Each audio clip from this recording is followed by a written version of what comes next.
ერთი კვირა ომში დიდი დროა. ყველაფერი შეიძლება მოხდეს. და რუსეთისთვის 7 მოკლე დღე შეიძლება იქცეს იმედის მონცემად აღდგენილი ნავთობის ექსპორტის ეკონომიკიდან უკრაინული ღრმა დარტყმებით გამოწვეულ ცეცხლოვან ქაოსად. რა თქმა უნდა, სწორედ ეს მოხდა, რადგან რუსეთს მოუწია ჯოჯოხეთის 7 დღის გადატანა, რომელმაც ყველაფერი წაართვა. უკრაინამ ერთ კვირაში გააკეთა ის, რაც სანქციებს წლების განმავლობაში ვერ გაუკეთებიათ და ყველაფერი, რაც რუსეთს დარჩა, არის ცეცხლმოკიდებულ ნანგრევებში ქექვა. პირველ რიგში გადავდივართ 21 მარტს. სწორედ მაშინ გავრცელდა ინფორმაცია, რომ უკრაინამ ღრმა დარტყმა მიაყენა რუსეთის მნიშვნელოვან ბალტიის ზღვის პორტ უსტლუგას. დარტყმა განხორციელდა უზარმაზარ ნავთობის კომპლექსზე, რომელიც ყოველდღიურად 700,000 ბარელი ნავთობის ექსპორტს ამუშავებს. გარდა სხვა ექსპორტისა, როგორიცაა მარცვლეული, სასუქები და ქვანახშირი, ეს დარტყმა იყო ბალტიის ზღვის ექსპორტის ქსელზე, რომელიც რუსეთის ნავთობის გატიდვების 40%-ის უზრუნველყოფს. ეს თავისთავად ძალიან ცუდი ამბავი იქნებოდა პუტინისთვის. მაგრამ ის, რაც 21 მარტს ვიხილეთ, ერთჯერადი შემთხვევა არ ყოფილა. თუ რამეა, ეს უფრო გამარჯვების აღნიშვნას ჰგავდა. ეს იყო ძახილის ნიშანი კვირიან სერიაზე, რომლის დროსაც განხორციელდა ღრმა დარტყმები უსტლუგასა და რუსეთის სხვა მნიშვნელოვან ბალტიის პორტზე, პრიმორსკზე. სინამდვილეში 31 მარტის თავდასხმა იყო მეოთხე შემთხვევა ერთ კვირაში, როცა უკრაინის დრონები დაეშვა უსტლუგაზე. და ეს მუდმივი ზეწოლა პუტინს ძალიან ნათელ მესიჯს უგზავნის, რომ ნავთობის ინფრასტრუქტურა, რომელიც ადრე უსაფრთხოდ მიაჩნდა, ეხლა სამიზნე. არა მხოლოდ სამიზნეა, არამედ ის არის ობიექტი, რომელსაც უკრაინა სურვილისამებრ დაარტყამს. იგივე ეხება პრიმორსკს, რომელიც სრულიად სამართლიანად გახდა უკრაინის განმეორებითი დარტყმების მსხვერპლი იმ ჯოჯოხეთური კვირის განმავლობაში, რომელიც რუსეთს ალბათ უსასრულოდ მოეჩვენა. United.4 მედია დეტალებს გვაწვდის და აღნიშნავს, რომ უკრაინის კამპანია პუტინის ბალტიის ზღვის პორტების წინააღმდეგ 23 მარტს დაიწყო, რამდენიმე თითქოს იზოლირებული დარტყმით. უკრაინამ კიდევ ერთხელ გაათავისუფლა თავისი მფრინავი სანქციები, რაც როგორც ჩანს, რუსეთის მიერ ირანში მიმდინარე ქაოსის გამოყენების შესაძლებლობაზე პასუხი იყო. მაგრამ ეს ალბათ ამით უნდა დასრულებულიყო და რომ ასე ყოფილიყო, ესეც საკმარისი იქნებოდა. 23 მარტის თავდასხმა პრიმორსკში რამდენიმე აფეთქება გამოიწვია. საწვავის ავზებზე ხანძრები გაჩნდა. ეს ავზები მნიშვნელოვანია პორტის ფუნქციონირებისთვის, რომელიც პიკზე მუშაობისას 921,000 ტონა ნავთის და 240,000 ტონა ნავთობპროდუქტების შენახვას უზრუნველყოფს. მაგრამ ის, რაც ერთი შეხედვით იზოლირებული თავდასხმა ჩანდა, სულ სხვა რამ აღმოჩნდა. უკრაინამ გააგრძელა მოქმედება. დღეიდან დღემდე დრონები თავს ესხმიან უსტლუგასა და პრიმორსკს მასშტაბური კამპანიის ფარგლებში, რომელიც ბევრად უფრო დიდი და ძლიერი აღმოჩნდა, ვიდრე პუტინს შეეძლო წარმოედგინა. ეს პორტები უსაფრთხოდ ითვლებოდა. სწორედ ამიტომ იყენებდა რუსეთი ამ პორტებს. მაგრამ უკრაინის დრონები ასობით მილს გადიან, ან ახერხებენ საჰაერო თავდაცვის სისტემების თავიდან არიდებას, ან საერთოდ არ ხვდებიან მათ, რათა 7 დღის მწუხარება მოუტანონ სადისტ ლიდერს, რომელმაც უკრაინის ტერიტორიაზე შეჭრა ბრძანა. იმ ჯოჯოხეთური კვირის შემდეგ რუსეთს ერთი ფაქტის აღიარება უწევს. ყველაფერი იწვის უსტლუგასა და პრიმორსკში და შედეგები თავად ლაპარაკობს. სამი საწვავის საცავი ტანკერი უსტლუგაში განადგურდა 29 მარტის თავდასხმაში.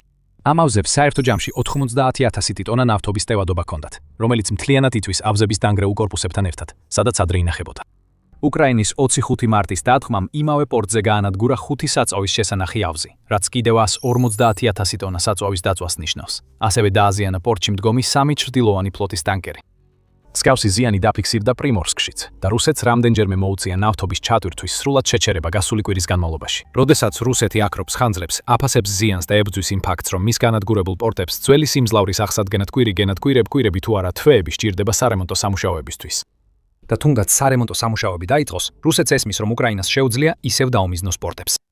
არაფერი შეეძლო შეეჩერებინა ისინი ჯოჯოხეთის იმ 7 დღის განმავლობაში. ნაკლებად სავარაუდოა, რომ რუსეთმა მომავალ დარტყმებთან დაკავშირებითაც რაიმე შეძლოს. Shadow Fleet-ის ტანკერების გადაადგილება, ან შეიძლება ითქვას, მათი გადაადგილების ნაკლებობა, ასევე ბევრს ამბობს. მარტის 23-დან 31-მდე კვირის განმავლობაში მხოლოდ 4 ტანკერი დატვირთეს პრიმორსკში. ჩვეულებრივ ეს რიცხვი 10 შეადგენს. უკრაინამ ტანკერების დატვირთვის მოცულობა 60%-ით შეამცირა. უსტლუგაში ეს მაჩვენებელი კიდევ უფრო მაღალი იყო, რადგან ჩვეულებრივი 8-დან მხოლოდ 2 ტანკერი დატვირთეს, რაც 80%-იან შემცირებას ნიშნავს. და რა თქმა უნდა, ნაკლები რაოდენობის დატვირთული ტანკერები ნიშნავს ნაკლებად გაკიდულ ნავთობს. თუ ადრე ყოველდღიურად საშუალოდ 4,1 მილიონი ბარელი ნავთობი ექსპორტირდებოდა, ახლა რუსეთის ნავთობის გაყიდვები მხოლოდ 2,3 მილიონ ბარელამდე დაეცა. ეს ნიშნავს, რომ ყოველდღიურად 1,8 მილიონი ბარელი აღარ იყიდება იმ დროს, როცა რუსეთი ცდილობს მაქსიმალური სარგებელი მიიღოს ნავთობის ფასების ზრდის ფონზე, რაც ოპერაცია ეპიკური რისხვის შემდეგ დაიწყო. რა თქმა უნდა, ნაკლები ბარელის გაყიდვა ასევე ნიშნავს, რომ რუსეთის ნავთობის ინდუსტრია ნაკლებ შემოსავალს იღებს. მარტის 31-ის United 44-ის მედია ანგარიში დეტალებია მოცემული. ანგარიშში ნათქვამია, რომ რუსეთის ურალის ნავთობის საშუალო ფასი გაიზარდა 11.30 დოლარით და მიაღწია 73.24 დოლარს ბარელზე ირანში ომის შედეგად. ირანი. მაგრამ ამ მკვეთრი ზრდის მიუხედავად, ჯოჯოხეთის კვირამ, რომელიც უკრაინამ რუსეთს დაატეხა თავზე თავისი მფრინავი სანქციებით, გამოიწვია ის, რომ რუსეთმა მხოლოდ 1.44 მილიარდი დოლარი გამოიმუშავა კვირაში, რომელიც დასრულდა მარტის 29-ით. წინა კვირაში რუსეთის ნავთობის გიგანტებმა მიიღეს 2.45 მილიარდი დოლარის შემოსავალი. ასე რომ ეს ნიშნავს, რომ კრემლი ომისთვის 1 მილიარდ დოლარზე მეტ ნავთობის შემოსავალს ვეღარ დაბეგრავს. ომი. ეს არის მთელი აზრი. რუსეთს ეგონა, რომ ომში ეკონომიკური ხსნა მიეცა, რადგან დასავლეთის სანქციების ჩავარდნისა და ნავთობის ფასების სწრაფი ზრდის კომბინაცია მისცემდა საშუალებას მილიარდობით დოლარით მეტი ნავთობის შემოსავალი მიეღო. და მერე რაღაც შეიცვალა. უკრაინამ დრონებით მიზანში ამოიღო და სამიზნეებს ისევ და ისევ დაარტყა. ეხლა კი ის სარგებელი, რომლის მიღებაც რუსეთს ხელსაყრელ ვითარებაში სურდა, უკრაინის მიერ ბალტიის პორტებზე მიტანილმა იერიშებმა ცეცხლში გახვია. ხოლოდ 7 დღეში უკრაინამ შეძლო ის, რაც სანქციებს წლების განმავლობაში ვერ გაუკეთებიათ. და მან რუსული ეკონომიკა, რომელსაც წამით მცირე იმედი გაუჩნდა, სწრაფად დააყენა სრული განადგურების გზას. რუსეთის ეკონომიკურ პრობლემებს მოგვიანებით დაუბრუნდებით. ჯერ მოდი სანქციების წარუმატებლობაზე გავამახვილოთ ყურადღება, რაზეც შეიძლება ითქვას, რომ უკრაინის მიერ რუსეთის ენერგოექსპორტზე ერთკვირიანი ზეწოლა პირდაპირი პასუხია. არ იქნება სამართლიანი ვთქვათ, რომ დასავლეთის სანქციები რუსეთის საომარი მანქანის წინააღმდეგ სრულად და სრულიად წარუმატებელია. სინამდვილეში მათ გარკვეული ზიანი მიაყენეს პუტინის ომის წარმოების შესაძლებლობას, როგორც ამას ეკონომიკის ობსერვატორია აღნიშნავს.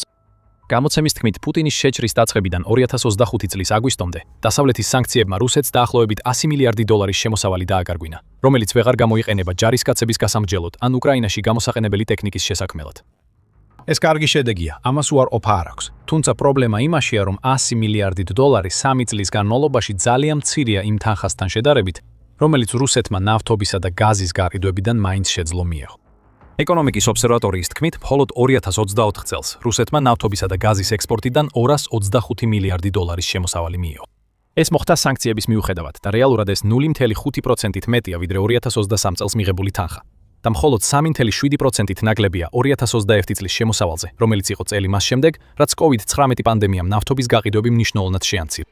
ეს არ არის ის მასშტაბური შედეგები, რაც უკრაინას სანქციებისგან სჭირდებოდა. და ამან პუტინს მისცა ბევრად მეტი ფინანსური რესურსი, ვიდრე მას უნდა ქონოდა უკრაინაში შეჭრის დასაფინანსებლად. თუ ამას დაამატებთ ეგრეთ წოდებულ ჩრდილოვან ფლოტს, რომლის შექმნაშიც როგორც მიიჩნევა, პუტინმა 14 მილიარდ დოლარზე მეტი დახარჯა და რომელიც კიდევ უფრო მეტ არალეგალურ ნავთობისა და გაზის შემოსავალს უზრუნველყოფს რუსეთისთვის, მივიღებთ პრობლემას. ბლემას. დასავლეთის სანქციები ქაღალდზე კარგად გამოიყურება. მათ გარკვეული ეფექტიც აქვთ. მაგრამ ისინი საკმარისად შორს არ მიდის და შეიძლება ითქვას, რომ ამ სანქციების აღსრულება ვერ შეესაბამება იმ მოლოდინს, რაც მათგან იყო. შემდეგ დაიწყო ოპერაცია ეპიკური რისხვა და ოპერაცია მბრდღვინავი ლომი. ის ერთობლივი ოპერაცია ირანის წინააღმდეგ, მიუხედავად იმისა, რომ ძალიან ეფექტური იყო როგორც ამერიკული სამხედრო ძალის დემონსტრაცია, სანქციების საკითხს კიდევ უფრო ანძიმებს, რადგან რუსეთს გადასცა შველის თოგი, თუმცა არა ისეთი ძლიერი, როგორიც პუტინს სურს. მაგრამ სანამ ამაზე ვსაუბრობთ, თუ ასეთი ანალიზი გსურთ იხილოთ, არ დაგავიწყდეთ გამოიწეროთ The Military Show. ჩვენ ყოველ კვირას ასევშლით ყველაფერს დეტალურად. არსებობს უამრავი არგუმენტი, როგორც ოპერაცია ეპიკური რისხვის გაგრძელების სასარგებლოდ, ასევე მის წინააღმდეგ. მაგრამ ერთი რამ, რაზეც ყველა თანხმდება, არის ის, რომ ამან ენერგეტიკულ ბაზრებზე ქაოსი გამოიწვია. ირანის გადაწყვეტილებამ ჰორმუზის სრუტის ბლოკადა ასიმეტრიული ტაქტიკის გამოყენებით პირდაპირ იმოქმედა იმ ნავთობის ფასების ზრდაზე, რომელიც ვახსენეთ. და კონფლიქტის პირველ რამდენიმე კვირაში პუტინი და მისი გარემოცვა იღიმებოდნენ, რადგან ნავთობის ფული შემოდიოდა. 12 მარტის ანგარიში The Guardian-მა აღნიშნა, რომ რუსეთმა დაახლოებით 6 მილიარდი ევრო, ანუ 6.93 მილიარდი დოლარი მიიღო წიაღისეული საწავის გაყიდვებიდან ომის პირველ ორ კვირაში ირანში. ეს 14%-იან ზრდას წარმოადგენდა იგივე პერიოდისთვის თებერვალში, რაც დამატებით 672 მილიონ ევროს, ანუ დაახლოებით 766 მილიონ დოლარს შეადგენდა ნავთობის, გაზისა და ქვანახშირის გაყიდვებში. ეს ყველაფერი დამატებითი ფულია, რომელიც რუსეთს არ უნდა მიიღო და რომელსაც კრემლი შეიძლება დაბეგროს პუტინის შეჭრის დასაფინანსებლად. მარტის ბოლოსთვის Business Insider-ი უწყებოდა, რომ რუსეთის ნავთობი გლობალურ ფასებზე მაღალ ფასად იყიდებოდა ირანის ომით გამოწვეული მიწოდების შოკის გამო. რუსეთის ნავთობი, რომელიც ადრე 12 დოლარიანი ფასდაგლებით იყიდებოდა, ახლა უკვე 4 დოლარიანი პრემიუმით იყიდება ჩრდილოეთის ზღვის ნავთობთან შედარებით, რაც ზუსტად საპირისპირო ეფექტია იმისა, რაც სანქციებსა და ფასის ზღვარს უნდა ქონოდა. სანქციებზე საუბრისას პუტინმა კიდევ ერთი სარგებელი მიიღო ირანის ომის დაწყების შემდეგ. მარტის ბოლოსკენ აშშ-მ შეამსუბუქა ზოგიერთი სანქცია, რომელიც რუსეთის წინააღმდეგ ჰქონდა დაწესებული. ეს არ არის სანქციების სრულად მოხსნა და მნიშვნელოვანი აღინიშნოს, რომ ეს მხოლოდ დროებითია. მაგრამ ეს ნიშნავს იმას, რომ გარკვეულ რუსულ ხომალდებს, რომლებიც ადრე ამერიკის სანქციების სიაში იყვნენ, მათ შორის ნავთობის სატვირთო გემებს, რომლებიც რუსეთის დროშის ქვეშ ცურავენ, მიეცათ ზოგადი ლიცენზია, რათა დაასრულონ ნავთობის გადმოტვირთვის ოპერაციები. როგორც RBC უკრაინა იუწყება, შეღავათი ვრცელდება მხოლოდ იმ თვიხზე, რომელიც 12 მარტამდე იყო ჩატვირთული და ის ძალაშია 11 აპრილამდე. მაგრამ ამ შეზღუდვების მიუხედავადაც კი ამერიკის გადაწყვეტილება სხვადასხვა რეაქცია მოჰყვა. ერთი მხრივ ადვილი გასაგებია, რატომ მიიღო აშეტეჩი შემეს გადაწყვეტილება, რადგან სავარაუდოდ სანქციების დროებით მოხსნას განიხილავს როგორც სწრაფ და მარტივ, თუმცა ნამდვილად არა გრძელვადიან გამოსავალს იმ ნავთობის ფასის შოკის საპასუხოდ, რომელიც ოპერაცია ეპიკური ვისხვის შედეგად წარმოიშვა. თუმცა რამდენიმე დასავლელმა ლიდერმა, მათ შორის გერმანიის კანცლერმა ფრიდრიხ მერკმა და საფრანგეთის პრეზიდენტმა ემანუელ მაკრონმა, ამ ზომას არასაჭიროდ მიიჩნია, ხოლო მაკრონის შემთხვევაში საერთოდ გაუმართლებლადაც კი. თუნდაც დროებითმა შეღავათმა რუსეთისთვის შეიძლება გზა გაუხსნას მომავალში სანქციების შემსუბუქებისკენ, განსაკუთრებით თუ ოპერაცია ეპიკური რისხვა გრძელვადიან კამპანიად გადაიქცევა. უკრაინის პრეზიდენტმა ვოლოდიმირ ზელენსკიმაც შეუერთდა დაგმობას და საფრანგეთში მაკრონთან შეხვედრისას განაცხადა: სანქციების მოხსნა რუსეთის პოზიციების გაძლიერებას გამლიერებს, გამოიწვევს. ამ შემსუბუქებით მხოლოდ შეერთებული შტატების მხრიდან რუსეთს შეიძლება მიეცეს დაახლოებით 10 მილიარდი დოლარი ომისთვის, რაც ნამდვილად არ უწყობს ხელს მშვიდობას. ეხლა რა თქმა უნდა ყველაფერი რაც აშშ-მ გააკეთა და რაც რუსეთს ეხმარება დროებითია. იგივე შეიძლება ითქვას ჰორმუზის სრუტის ბლოკადასა და ნავთობის ფასების ქაოსზე, რომელსაც მან ხელი შეუწყო. აშშ-ის პრეზიდენტმა დონალდ ტრამპმა თავად განაცხადა 1 აპრილს, რომ აშშ-ი ასრულებს საქმეს ირანში, თუმცა ამას კიდევ 2-3 კვირა დასჭირდება. დაველოდოთ და ვნახოთ, მართალია თუ არა ეს. თუ ასეა, მაშინ უკვე ჩანს ის თარიღი, როცა დასრულდება ქაოსი, რომელმაც რუსეთს სარგებელი მოუტანა. მაგრამ უკრაინისთვის ნებისმიერი სარგებელი რუსეთისთვის უკვე მეტისმეტად ბევრია. იმის ნაცვლად, რომ პუტინს მისცემოდა საშუალება კიდევ მეტი ფული გამოემუშავებინა, როგორც წარსული სანქციების ცუდი განხორციელების, ისე ოპერაცია ეპიკური რისხვის დროს მომხდარი მოვლენების გამო უკრაინამ მეორე ვარიანტი აირჩია. თუ ტრადიციული სანქციები ისე არ ეხმარება, როგორც უნდა ეხმარებოდეს, მაშინ 1 კვირის განმავლობაში მოქმედი საჰაერო დარტყმები საქმეს გააკეთებს. და ეს გვაბრუნებს უკან უსტლუგაზე, პრიმორსკზე და მთლიანად რუსეთის ბალტიის ზღვის ნავთობის მთავარ მარშრუტზე. გარდა ამისა, კიდევ ერთი რამ არის, რაც ჯერ არ გაგუშუქებია, ასე რომ დარჩით ჩვენთან ბოლომდე, რომ გაიგოთ რა არის ეს. ეხლა ბალტიის ფრონტზე ჩვენ უკვე გაგიზიარეთ უამრავი მონაცემი იმ 7 დღის ჯოჯოხეთის უშუალო გავლენის შესახებ. ეხლა მოდით უფრო ფართო ხედვით შევხედოთ, რას მიაღწია უკრაინა. ატლანტიკური საბჭოს მიხედვით, 2 ბალტიის პორტი, რომელსაც უკრაინა 7 დღის განმავლობაში ანადგურებდა, რუსეთის ექსპორტის მთლიანი მოცულობის 40%-ზეა პასუხისმგებელი. ეს უზარმაზარი რიცხვია და უკრაინის დარტყმები ამ შესაძლებლობაზე დიდ შეშფოთებას იწვევს, როგორც რუსეთში, ისე მის ფარგლებს გარეთ. ნავთობისა და გაზის ინდუსტრიის ანალიტიკოსმა ბორის ახრენშტეინმა უკვე დაასახელა ის, რაც ამ კვირაში ვიხილეთ, როგორც ყველაზე სერიოზული საფრთხე რუსეთის ნავთობის ექსპორტისთვის მას შემდეგ, რაც პუტინმა 2022 წელს თავისი შეჭრა დაიწყო. ამ საფრთხეს შეიძლება საფუძველი დაედოს. უკრაინამ აშკარად შექმნა მარშრუტები ბალტიის პორტებამდე და რუსეთს უკვე 1 კვირაზე მეტი აქვს გასული, რომ პასუხი გაეცა მათთვის, მაგრამ ეს არ გაუკეთებია. ეს დარტყმებიც ასევე მტკიცებულებაა, თუ კი კიდევ მეტი მტკიცებულება იყო საჭირო, რომ უკრაინამ გააძლიერა თავისი შორ მანძილზე დარტყმის შესაძლებლობები იმ დონემდე, რომ შეუძლია დაარტყას უამრავ სამიზნეს, რომლებიც რუსეთისთვის. ეს ყველაფერი სიგნალებია, რომლებზეც პუტინმა ყურადღება უნდა მიაქციოს, რადგან უკრაინის მიერ რუსეთის ბალტიის პორტებზე განმეორებითი დარტყმები შეიძლება მათ დროებით გამოირთოს. შესაძლოა მთელი უკრაინის ომის განმავლობაში, თუ ვივარაუდებთ, რომ უკრაინა გააგრძელებს თავისი მფრინავის სანქციების გამოყენებას. მოდით დავუბრუნდეთ ნავთობის გაყიდვების ადრეულ წარმატებას, რომელიც რუსეთმა ოპერაცია ეპიკური რისხვის პირველ 2 კვირაში შოიპოვა.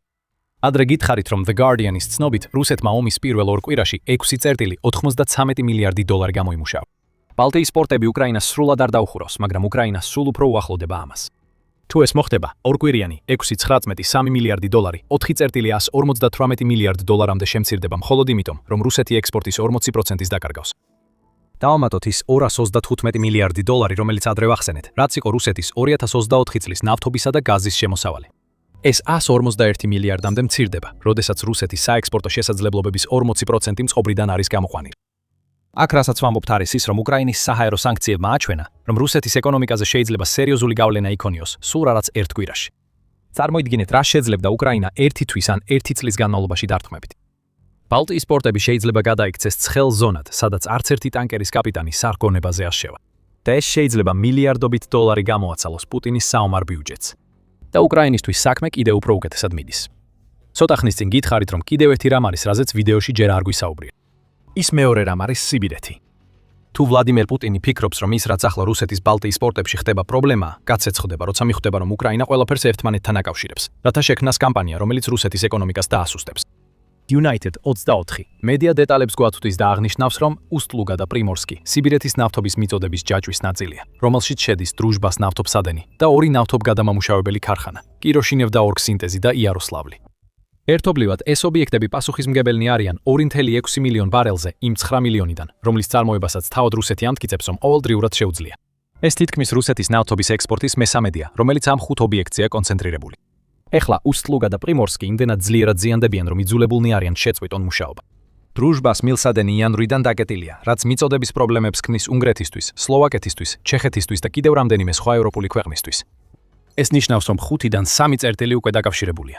კიდევ ერთი წერტილი ჩნდება მაშინ, როცა აცნობიერებ, რომ იმ ჯოჯოხეთური კვირის განმავლობაში, რომელიც უკრაინამ რუსეთს მოუწყო, კვირის შუა პერიოდში დარტმა მიაყენეს კირიშინევდის იორგ-სინთეზის ნავთობგადამამუშავებელ ქარხანასაც. ეს დარტმა იმდენად ძლიერი იყო, რომ ქარხანა დაიხურა, რაც კიდევ უფრო ამცირებს იმ ნავთობის რაოდენობას, რომელსაც რუსეთი ექსპორტზე გაიტანდა. რაც შეეხება იაროსლავს, ალბათ უკვე ხვდებით, რას გეტყვით ახლა. ისიც დაზიანდა. 28 მარტს გავრცელდა ინფორმაცია, რომ ეს ქარხანაც ცეცხლში იყო უკრაინული დრონით განხორციელებული დარტმის შემდეგ. წერტილები უკვე ერთმანეთს უკავშირდება. მაშინ, როცა უსტლუგა და პრიმორსკი ყველა სათაურის ცენტრშია და ეს სამართლიანადაც ხდება, ამ აშკარა პრობლემების უკან რუსეთისთვის დგას საფრთხე, რომ უკრაინა მთლიანად ანადგურებს სიბირის ნავთობის მომარაგების ჯაჭვს. ნაწილ-ნაწილ ეს ყველაფერი დაინგრა. ეს იყო იმდენად კოორდინირებული და გათვლილი, როგორცაც ომის განმავლობაში უკრაინისგან აქამდე არ გვინახავს. დასრულდა რუსეთის ნავთობის ობიექტებზე ერთეული დარტყმების პერიოდი. უკრაინამ კიდევ ერთხელ განაახლა თავისი სტრატეგია. ეხლა უკვე მთელი მომარაგების ჯაჭვების საკვანძო კვანძებზე განმეორებითი დარტყმები, ღრმა დარტყმების მთავარ წესად იქცა და ეს არის დიდი პრობლემა პუტინისთვის. ის კარგავს კრიტიკულ რესურსებს, რომლებიც რუსეთის ეკონომიკას ამაგრებს, იმ დროს, როცა ეს ეკონომიკა სტაგნაციას განიცდის და უკვე პროკრემლის ექსპერტებიც კი ამბობენ, რომ ის მუხლებზეა დაყენებული. რუსეთის ცენტრალური ბანკი, ეკონომიკის უმაღლესი სკოლა და მაკროეკონომიკური ანალიზისა და მოკლევადიანი პროგნოზირების ცენტრი ყველა აქვეყნებს მაჩვენებლებს, რომ რუსეთის ეკონომიკა რეცესიაში შედის 2025 წლის ნოემბრიდან. და აქედან მხოლოდ უარესობისკენ წავა. უკრაინამ რუსეთი კუთხეში მიიმთხუდია. ეხლა მთავარი გამოწვევა ისაა, რომ იქ შევინარჩუნოთ. ჯოჯოხეთური კვირა უნდა იყოს იმ დარტყმების კომბინაცია, რასაც მოხვება ძლიერი დარტყმებები. აპერკოტები და ყველაფერი, რისი გაკეთებაც უკრაინას შეუძლია რუსეთის წინააღმდეგ. სხვა სიტყვებით რომ ვთქვათ, უკრაინის ამოცანაა ახლა სიბირის მომარაგების ჯაჭვი გათიშული შეინარჩუნოს. დროებითი დახურვები ერთი რამეა და ისინი აჩვენებს უკრაინის საჰაერო სანქციების ეფექტურობას. მაგრამ თუ უკრაინა ამას გააგრძელებს, ოპერაცია ეპიკური რისხვა დასრულდება. რუსეთის ინფრასტრუქტურა ვეღარ აღდგება და მილიარდები, რომელსაც რუსეთი უკვე კარგავს უკრაინის დარტყმების გამო, გადაიქცევა 10 მილიარდებად. ეს შეიძლება საკმარისი იყოს იმისთვის, რომ პუტინზე ზეწოლა მოხდეს. და როცა რუსეთი ცდილობს მოიშუშოს ჭრილობები, რომლებიც უკრაინა როგორც ჩანს ჯოჯოხეთის კვირის შემდეგ კვლავ გახსნას აპირებს, უკრაინა სულ უფრო ძლიერდება. ახლო აღმოსავლეთში ხელშეკრულებები იდება, რომლებიც შეიძლება უკრაინის ფინანსურ და სამხედრო მომავალს დიდი ხნით უზრუნველყოს. სანქტ-პეტერბურგში ტოქსიკური კვამლი აღჩობს ქალაქს. რუსეთი ალბათ ფიქრობს, რა დაატყდა თავს. ჩვენ შეგვიძლია გითხრათ, უკრაინამ რუსეთში ნევის მდინარეზე მდებარე პორტს ისეთი ძლიერი დარტყმა მიაყენა, რომ სანქტ-პეტერბურგი ერთ ღამეში საცხოვრებლად უარგისი გახდა. ომი რუსეთში მოვიდა და სანქტ-პეტერბურგის მოსახლეობას ახლა უკრაინის ეშინია. და უნდა ეშინოდეთ კიდეც. უკრაინის დრონების ცხარო ჯერ კიდევ ამოუწურავია და დიდი ალბათობით ისინი სანქტ-პეტერბურგს ისევ მალე მიაღწევენ. სანქტ-პეტერბურგი შეიძლება ამბობს, აღარასოდეს. ბოდიში. მაგრამ მისი სურვილი არ ასრულდება. ამ წუთას ნევის მდინარეზე მდებარე უსტლუგას პორტში წყლის ზედაპირზე კვამლია. მაგრამ ეს კვამლი ბევრად ცდება პორტისა და იმ მდინარის საზღვრებს, რომელსაც ეს პორტი უერთდება. როცა სანქტ-პეტერბურგში განთიადი გათენდა, მაცხოვრებლები ახალგაზაფხულის დღეს მზის პირველ სხივებს კი არა, არამედ ცაზე გადაფარებულ სქელ დამახჯობელ კვამლს შეხვდნენ. ქალაქის ჩვეულებრივი ხმაური და აჟიოტაჟი შეცვალა შემზარავმა და შეშინებულმა სიმშვიდემ, როცა მოქალაქეები ფანჯრებიდან უყურებდნენ შავ ღრუბელს, რომელსაც მზე ვერაფრით ატანს. ბევრი ალბათ მიხდებოდა რა მოხდა. უკრაინის შორმანძილზე მოქმედმა დრონებმა კიდევ ერთხელ მიიტანეს დარტყმა. და დიდი ალბათობით სამიზნე იყო უსტლუგას პორტი, რომელიც რუსეთის ნავთობის ექსპორტისთვის კრიტიკულად მნიშვნელოვანია. ბევრისთვის შეუმჩნეველი იქნებოდა ცეცხლი, რომელმაც მოიცვა ეს მნიშვნელოვანი პორტი და მისი ნავთობის საცავი ობიექტები. ყველაფერი რაც მათ დაინახეს იყო კვამლი და ისინი ერთადერთები არ იყვნენ. ესტონეთის ქალაქ ნარვაში, რომელიც უსტლუგადან 25 კილომეტრით, ანუ ოდნავ მეტი ვიდრე 15 მილითაა დაშორებული, დაზიანებული პორტიდან ამოსული კვამლი ჩანს. საბედნიეროდ უზარმაზარი კვამლის ღრუბელი ნარვაში არ შესულა, მაგრამ ის შორიდან ჩანს, ცაში მაღლა ადის და მონუმენტივით დგას, არა მხოლოდ უკრაინის შორმანძილზე შეტევის წარმატების, არამედ მისი ძალის სიმბოლოდაც. ესტონიას უკვე ჰქონდა ეჭვი, რომ მსგავსი რამ მოხდებოდა. ესტონეთის თავდაცვის ძალებმა საგანგებო განგაში გამოაცხადეს მას შემდეგ, რაც უცნობი საჰაერო ხომალდი ქვეყნის საჰაერო სივრცეში შევიდა. ბალტიის სახელმწიფოზე რუსეთის თავდასხმის შიშმა ადგილი შვებას დაუთმო, როდესაც დადგინდა, რომ დრონი უკრაინას ეკუთვნოდა. განგაშის გამოცხადებიდან მალევე ის დრონი და კიდევ რამდენიმე მიზანს მიაღწევდა. უსტლუგა ცეცხლშია. მაგრამ რუსეთისთვის ნამდვილი პრობლემა ისაა, რომ უკრაინა ერთ დარტმაზე არ გაჩერებული. დავიწყებთ ყველაზე ბოლო თავდასხმით. 29 მარტს უკრაინის SBU-ს ალფა დანაყოფმა Facebook-ზე გამოაქვეყნა განცხადება რუსეთის ერთ-ერთ ყველაზე მნიშვნელოვან ნავთობის პორტზე განხორციელებული ბოლო იერიშის შესახებ. ამ ღამით სპეციალური ოპერაციების ცენტრის ალფა SBU-ს შორ მანძილზე მოქმედმა უპილოტო დრონებმა წარმატებით იმუშავეს ნავთობის ტერმინალის პორტ უსტლუგას ინფრასტრუქტურაზე, რომელიც მდებარეობს რუსეთის ლენინგრადის რეგიონში, ნათქვამია პოსტში. ასევე იყო ბუნდოვანი მითითებები იმის შესახებ, რომ უსტლუგას ობიექტზე ხანძარი დაფიქსირდა და იყო რამდენიმე მსხვერპლი. რუსეთი, რა თქმა უნდა, ცდილობდა ყველაფერი დაემცირებინა. რეგიონის გუბერნატორმა, რომელიც უსტლუგას ზედამხედველობს, ალექსანდრ დროზდენკომ, მხოლოდ ის განაცხადა, რომ უსტლუგაში ზიანი იყო. მან ყურადღება გაამახვილა 31 უკრაინულ დრონზე, რომლებიც მისი თქმით, რუსეთის საჰაერო თავდაცვამ ღამით ლენინგრადის ეს ოლქის თავზე ჩამოაგდო. მაგრამ დილის 7 საათისთვის ადგილობრივი დროით საგანგებო სამსახურები კვლავ ცდილობდნენ უკრაინის მიერ გამოწვეული ხანძრების ჩაქრობას. იმ დროს, როცა სანქტ-პეტერბურგის მცხოვრებლები თავიანთი საუზმის დროს ახველებდნენ, რადგან ცას მოგით იყო სავსე. უკრაინის თავდასხმის შესახებ მეტი დეტალი New Sky-დან ხდება ცნობილი. მათი უწყებიან, რომ უკრაინის დრონები პირველად სანქტ-პეტერბურგში დაახლოებით ღამის 2:30 საათზე ადგილობრივი დროით გამოჩნდნენ და მალევე მიემართნენ უსლუგას პორტისკენ. მოსახლეობა, რომელიც ამ გვიან საათზე ჯერ კიდევ ფხიზლად იყო და დრონების მიახლოებას ახლოდან ხედავდა, სახურავებზე ავიდა და ფანჯრებიდან გადაიხარა, რათა გადაეღოთ ის, რასაც ხედავდნენ. მალევე ცაზე კაშკაშა ელვარება გამოჩნდა, როცა 6 სხვადასხვა აფეთქების ხმა გაისმა. საწყისი აფეთქებების შემდეგ მეორადი ხანძრები გაჩნდა. ზოგმა მცხოვრებმა კი აღნიშნა, რომ ის, რაც მათ გაიგონეს, არტილერიის ზალპს გავდა. უკრაინამ მინიმუმ 10 უპილოტო საფრენი აპარატი, ანუ UAV გაუშვა და საინტერესოა, რომ ისინი შესაძლოა უკრაინის ტერიტორიიდან არ ყოფილა გაშვებული. ამაზე მალე დაუბრუნდებით. ის, რაც დარტმა უსტლუგას დაუტოვა, პორტი პარალიზებულად აქცია. დილით 4 საათისთვის უკრაინის დრონების მიერ გამოწვეულმა ხანძარმა 5000 კვადრატულ მეტრზე, ანუ თითქმის 54000 კვადრატულ ფუტზე მეტი ფართობი მოიცვა. დრონების ნამსხვრევები, რომლებიც რუსეთის საჰაერო თავდაცვის სისტემებმა ჩამოაგდეს, რამდენიმე კილომეტრზე იყო მიმოფანტული. ის დრონები, რომლებმაც მიზანს მიაღწიეს, საშიში ხანძარი გამოიწვიეს, რამაც ძლიერი და გავრცელებადი სმოგის წარმოქმნა გამოიწვია, რომელიც მთლიანად გაჯერებულია იმ ქიმიკატებით, რასაც რუსეთი უსტლუგადან ნავთობპროდუქტების ექსპორტისას გამოყოფს. რუსეთი იძულებული გახდა შეეჩერებინა ოპერაციები უსტლუგაში, სანამ მისი ხელისუფლება ხანძარს ებრძვის და ეს არის ის უკანასკნელი რამ, რაც პუტინს სურს გააკეთოს. ეს არის პორტი, რომელიც როგორც Reuters-ი ამბობს, კრეში დაახლოებით 700,000 ბარელ ნავთობს ამუშავებს. მხოლოდ 2025 წელს მან 32.9 მილიონი მეტრული ტონა ნავთობპროდუქტი გააგზავნა იმ მომხმარებლებთან, რომლებიც მზად არიან რუსეთს მისცენ სანქციებისთვის გვერდისავლის საშუალება, ოღონდ მათ ფასდაკლებით მიჰყიდოს. უსლუგა ასევე მნიშვნელოვანი ცენტრია რუსეთის გაზექსპორტის გაზის ექსპორტისთვის. მილიტანის თქმით, პორტი, რომელიც მოიცავს 18 დიდ საცავ აუზს და აქვს 9 ნავმისადგომი, სადაც ემსახურებიან ნავთობის ტანკერებს, რომელთა წონა 150,000 ტონამდეა, ასევე ახლოს მდებარეობს უტლუგის გაზის გადამამუშავებელ ქარხანასთან, რომელსაც გაზპრომი მართავს. უკრაინამ ის ქარხანაც დაარტყა. მარტის 25-ში უკრაინის დრონებმა ძლიერი დარტყმა მიაყენეს და გაანადგურეს ობიექტი, რომელიც წელიწადში 45 მილიარდ კუბურ მეტრამდე ბუნებრივ გაზს ამუშავებს. ეს უკრაინის ერთჯერადი თავდასხმა არ არის. სანქტ-პეტერბურგისა და ლენინგრადის ოლქის მოსახლეობა შეშინებულია, რადგან უკრაინა კვლავ და კვლავ უტევს უსტლუგას. რაც ამ ტიპის თავდასხმებში ვხედავთ, არის მილიონობით დოლარის ღირებულების ნავთობისა და გაზის კვამლად ქცევა. და ამას მხოლოდ პირდაპირ მნიშვნელობით არ გულისხმობთ, თუმცა რუსეთის საცავების განადგურება მის პორტებსა და გაზის გადამამუშავებელ ქარხნებში მნიშვნელოვანია. როდესაც უსლუგას პორტი გათიშულია, რუსეთს აღარ შეუძლია ნავთობის გატანა რეგიონიდან. ეს თხევადი ოქრო სხვა პორტებში უნდა გადაიტანონ და ეს დაგვიანებები ნიშნავს, რომ მილიონობით დოლარი იკარგება, რადგან რუსეთის მყიდველები ელოდებიან ნავთობს, რომელიც არ მოდის. აი ესე გამოიყურება მთელი ინდუსტრიის სისტემური დეგრადაცია უკრაინის დრონების მიერ და უსლუგა დაუცველია. ჩვენ ეს ვიცით, რადგან ეს არ არის პირველი შემთხვევა, როცა უკრაინამ პორტს დაარტყა. რადიო თავისუფლების ინფორმაციით, პორტზე ეს ბოლო დარტყმა მხოლოდ ერთ კვირაში უკვე მესამედ მოხდა, მაშინ როცა უკრაინა რუსეთის ნავთობის ექსპორტს უმიზნებს. დროს შემთხვევითი არ არის. რუსეთი ოპერაცია ეპიკური რისხვის დაწყების შემდეგ ირანში ნავთობისა და ნავთობპროდუქტების ექსპორტით დიდ შემოსავალს იღებს. ამ ოპერაციამ ჰორმუზის სრუტის ბლოკადა გამოიწვია, რაც თავის მხრივ ნავთობის ფასის $100-ზე მეტ ნიშნულზე ზრდას მოჰყვა.